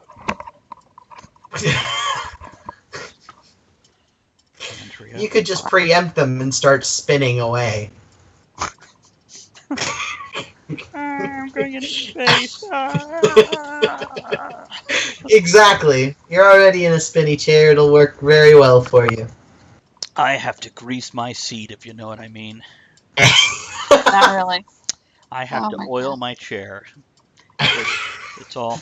I need a new chair. I need a chair with a higher back because this one is killing me so much. I don't like it. I'm in like the old chair that we took out of the other room because like it hurts everybody's backs. But I sit in it for like 8 hours every day, so I'm sure it's doing wonders for me. It's amazing what a good chair is actually worth, and once we can afford them, we'll have some good chairs because this is what we're doing now. So, yeah. I mean, I can't even sit up because when I lean on the back, the whole chair goes boop. It's broken. Oh. I have a body pillow for a pad. I took the arms off of this so I could sit with my feet up. It's horrible. We are like ghetto office chair people. See, I cannot sit with my feet on the ground for too long because it bothers me because I can't. There's no support for the back, so I have my, crisscross applesauce. Ah, okay, that makes total more sense. She sits Indian style in the chair, and with the arms on it, she could not bring her legs up like that. Yeah. That makes perfect Not sense. like I was very behind confused. her ears or anything. Okay. Well, I was like, if you put your feet up, like, I was thinking, like, putting them up, like, and crossing them in front of you or something, putting them up, and I was like, why would arms make that hard to do? But that makes a lot more sense. That's how I sit in recliners, is crisscross applesauce. I usually do, too. I have a footstool right here beside me, but usually there's a cat on it, and they don't want your feet up there. Is it a microaggression if I call it sitting Indian style? No, I just don't. Not if I say it, because I am. Applesauce. I am also. Well, the thing is, we were talking about We all microaggressions last night on the show too, with the consent culture, call-out culture, and now we're not allowed to. We do not call Native Americans Indians anymore because they are not Indian at all. They're Native Americans. Okay. I call them feather, not dot.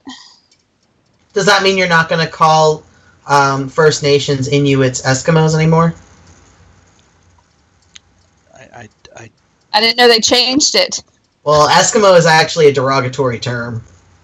Oh. Jeez. There's a song about the only gay Eskimo. I'm glad. I'm glad there's a song about It is that. it was done on, like, Saturday Night Live or one of those shows. Oh, I'm going to send you the link. It's fucking hilarious. I love it. Okay. Enjoy. Ooh. Are you just gonna put them in the chat also? Yeah, I'm gonna send it to both. Okay. Okay. So I'm excited about getting this book done, sending it off to Sean, and yay! Like the term gypsy. It's for bad TV. Or Oriental or any of that. We just can't use these things anymore, Kennedy. Apparently they're wrong, but they're mostly only wrong to other white people. Quite often, people. White people be tripping. All right, everybody, go listen to this song. We'll have a sing about later. It is Tunesday, right? It is. It's a comedy sketch musical thing, so enjoy that, Mo. You're welcome. You'll be singing that now. Where did you send it? Oh, you sent it here. Okay. I just put it on the screen and play it for everybody. We might get in trouble. We might. But go ahead. Hard to tell. Okay, so I'll do this. You want to do that? Okay, here it goes. I will be able to hear it, right? Hold on. Yeah, you'll be able to hear it. And I'm going to do this. This is an ad for a project management tool called Monday.com. This is what it looks like, and this is what it feels like. Okay, skipping it. Here we go. The song we like to play for you now is a little ballad that we wrote years ago while on tour in the Yukon. I'm the only gay Eskimo. I'm the only one I know. I'm the only gay Eskimo in my tribe. I go out seal hunting with my best friend Tarka, but all I want to do is get into his parka. I'm the only gay Eskimo in my tribe. Well, me and Nuck Fluck Chuck Buck, we both like blubber. But me, I've got this crazy fetish for rubber. I'm the only gay Eskimo in my tribe. I make a wish on the northern lights that I could find a decent pair of whaleskin tights. I'm the only gay Eskimo in my tribe. And the seals, they sing now.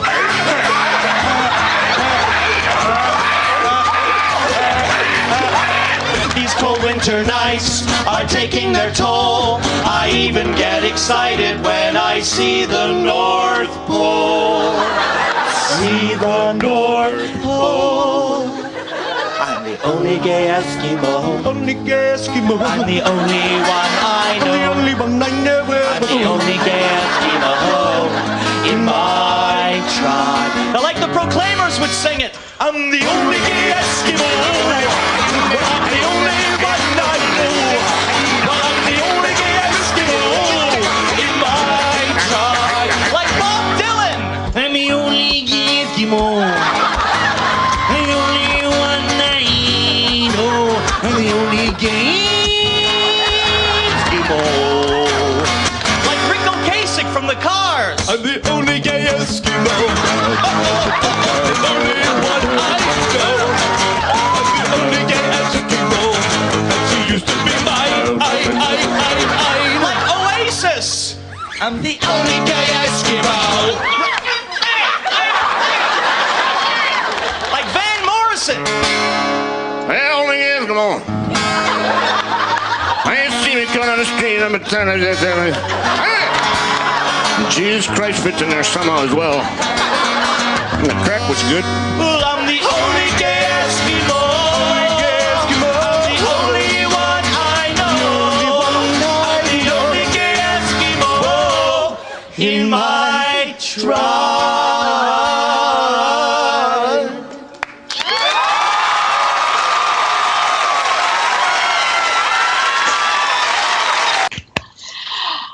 And Mo, later you need to just watch the video because it's funny. Okay, because I couldn't see any of it. I just went with it. But it's funny. It's still funny either way. Yes. I'm not saying it wasn't funny. And Kennedy says, my buddy who is Chinese descent used the term Oriental. When I explained to him it's not politically correct, he was like, what you say? I'm just quoting our viewers here. I'm not saying they're right for talking that way.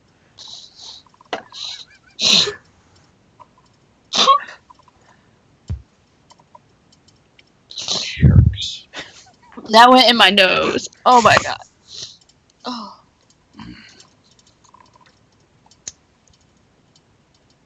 What? What? What? Nothing. What? What are you doing? Ew. No!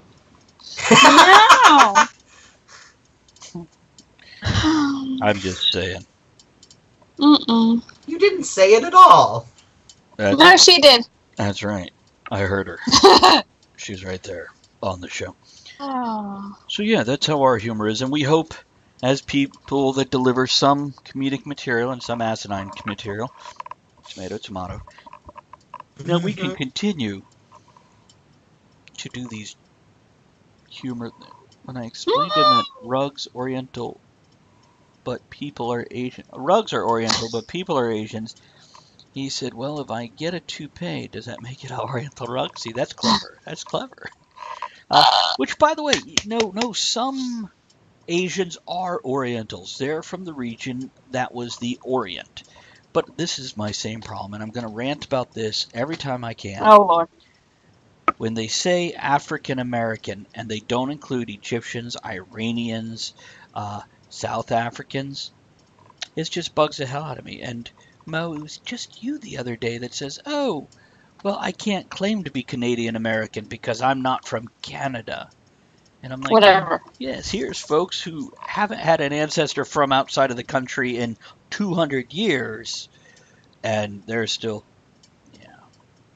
Africa's a big place with lots of different skin types. When I was in high school, I had a friend that was African American because she came from Africa. Right. I had a friend too. I had 2 friends actually. I've never had. And one of them, really? That's usually my line. Excuse you. No, but he had the best name. His name was Success. Oh, that's awesome. And it took. I actually took the time to learn how to say his last name. So he was really happy about that. But we were just sort of delegated to a corner, and we didn't have to do any work. Oh, and yes, Kennedy, I stand corrected. I guess Iran is technically part of Asia, as opposed to Africa. Part of Africa. So is everything east of the Red Sea part of Asia then, or is everything west of the Persian Gulf part of Africa? It's Asia Minor, supposedly is. It's like the Indian subcontinent, and then like over to Saudi Arabia and Iran, and all the stands are Asia Minor. Gotcha. It's So confused. Of course, Asia Minor is probably not the politically correct term either, but I'm just going to say Spain is part of Africa because I want to. it's the closest one to it, yeah? The closest European country to Africa? It is. I guess it's like the Strait of Gibraltar is only people much, swam that thing. And Tunisia is where Raiders of the Lost Ark took place. Did I tell you guys what I wanted the next Indiana Jones movie to be? What I thought would be cool? What? That it's someone taking the stuff from the museums and putting it back, but they have to go through all of the like booby traps backwards. After Indiana Jones already set them off? Yes. That's funny. Somebody reset them. No, but like the aftermath of them all have created other problems, like structural integrity problems and such that they have to get around. But it's one of those things where they're taking the things and putting them back. Why? What's your motivation? Well, because they can. Oh, that is the lamest motivation ever. They use that for villains all the time, and we're like, crappy villain. Well, I mean, go into Black Panther when he goes into the museum and takes the artifact from Wakanda back. Do you know why he took it, though? I mean, he took it so he could go back and there are reasons. We watched it the other night. I don't want to go into it. We've got 3 minutes? I can't talk about Wakanda in 3 minutes. And Black Panther. Hey, we have Black Panther of this screen. I was gonna say. Speaking of Black Panther. Oh, but when Goblin is sleeping, because he's a black cat, he's a panther, and he just opens his eyes wide. He's like toothless, so adorable. Black cat too. I'm like, quit being cute, and then he turns upside down. Thank you, Kennedy. Bastard. Kennedy, you typed a lot of words. Europe, Asia, 2 continents, totally socio-political, no change in landmass. Long Island, that's it. Okay, cool. I agree. I don't know. It's very confusing. Oh, yeah. I see you got 10 bits for the "there are reasons" comment. Yay! There are reasons. That's funny. Oh, that's funny. He had to explain to somebody that the boxer Lennox Lewis was not African American because he's not American. Some people just apparently thought that all black people are African American. No. It's just like all people who are African American don't have to be black. You can have blonde hair, blue eyes, pale skin, or you can have the olive skin of Northern Africa.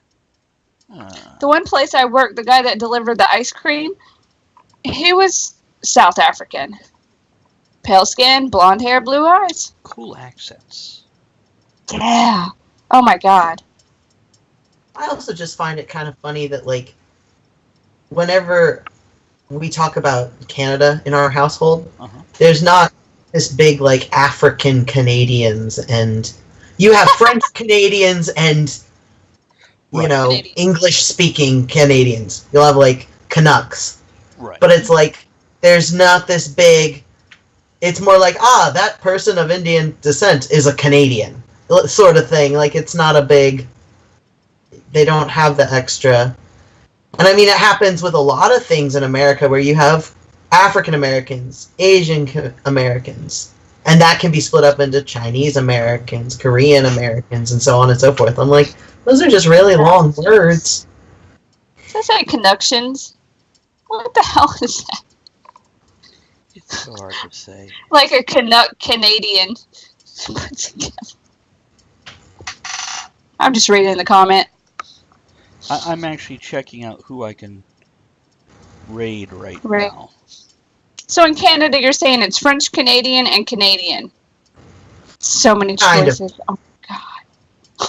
I mean, and then you have like the whole Quebecois. Like that's the one that. But that's a French Canadian. It's just not. Yeah. It's Quebecois. Oh. Well, there's a difference between like New Brunswick's French and Quebec French. So they are Quebecois before they are Canadian, whereas people who speak French in New Brunswick usually are Canadian first and just happen to be French speaking. See, I learned that when I took French in high school because the teachers, we were supposed to go to Canada for a trip because we couldn't go to France. It's like the dialect is so different. Oh yeah, Parisian French hurts. I don't even... Like with stabbing motions, or no, like it's all guttural. Like it hurts your throat, or at least it hurts mine. Whereas like Acadian is prettier. Oh, that's right. They're having the Doctor Who marathon on Twitch now. Yes, they are. Oh, what? My uncle has been like, all of my future plans have been put on hold for this marathon. Nice, nice. Bye, John. See you next time. Yeah. Hey, there's Brownie Bear. Brownie Bear, we were just about to raid somebody else. Are you going live in a second? We'll raid you. It's good to see you, though. Hopefully the vodka didn't tear you up too bad last night, dude. It's Brownie Bear's a gentleman we raided last night as he was playing Fortnite as a chick dressed as a triceratops and an axe that looked like a lollipop. Hey, I have one of those. You do, just behind you on the wall. Brownie Bear, check out Andrea's wall over her, well, from here, there you go. Won't be live for an hour, really appreciate it. Yeah, but no problem, glad to do it. Sorry that you missed the hangout. It was a very relaxed, laid-back show with a lot of BSing. But we'll be back tomorrow with a troll. Oh, dude, you got to check out tomorrow. 1 o'clock Eastern, if you're around, we're going to have a troll as our guest, a real troll. It's going to be silly and inane, and we're going to have a great time with it. So pop in if you're bored. And if you, I told you, Tuesday, Wednesday, Thursday, it's 1 to 4 Eastern is our broadcast time. So if you're ever broadcasting at 4, we're happy just to raid you. Brownie Bear does, I know you're streaming Fortnite last night. Do you do other stuff also, Brown? See, I just want to call him Brownie Bear the whole time because it's such a fucking adorable name. It's like a gummy bear, but brownie. Oh. Brownie, you missed the whole conversation about terminology depending what continent you live on and how you refer to people. You walked in right after that conversation. That's funny. It's where did we get 7 people from 2 minutes before we go? Mostly just 4 minutes later. That's the way it happens. It is. So let's see who we're going to raid. We're check to see who I've followed. Well, and Toei will be getting off soon. Otherwise, we would raid her. Correct. So we can go with Bravo Chick. New office. Here we come is the topic today. Or it looks like Courtroom is on. A Courtroom, yeah. Courtroom has an awesome accent and says my name correctly. You're so funny. Courtroom it is, by popular vote. Oh, we need a closing toast. Oh, we do. Kennedy Ed always has an opinion on that topic in particular. Hey, here's to my fellow streamers that pop in to say hello. We love you. You're here. Here, let's get some closing music up here. Thanks for joining us in the discussion shenanigans tonight. You are the one thing that makes the show what it is.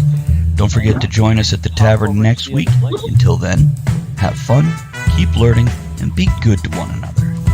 Now, raise your glass in good cheer. Enjoy the small moments every day and steamy dreams every night.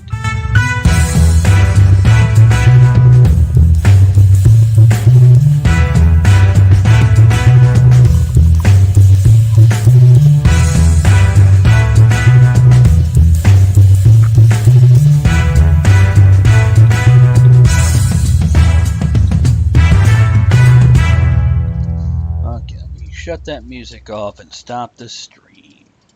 See ya.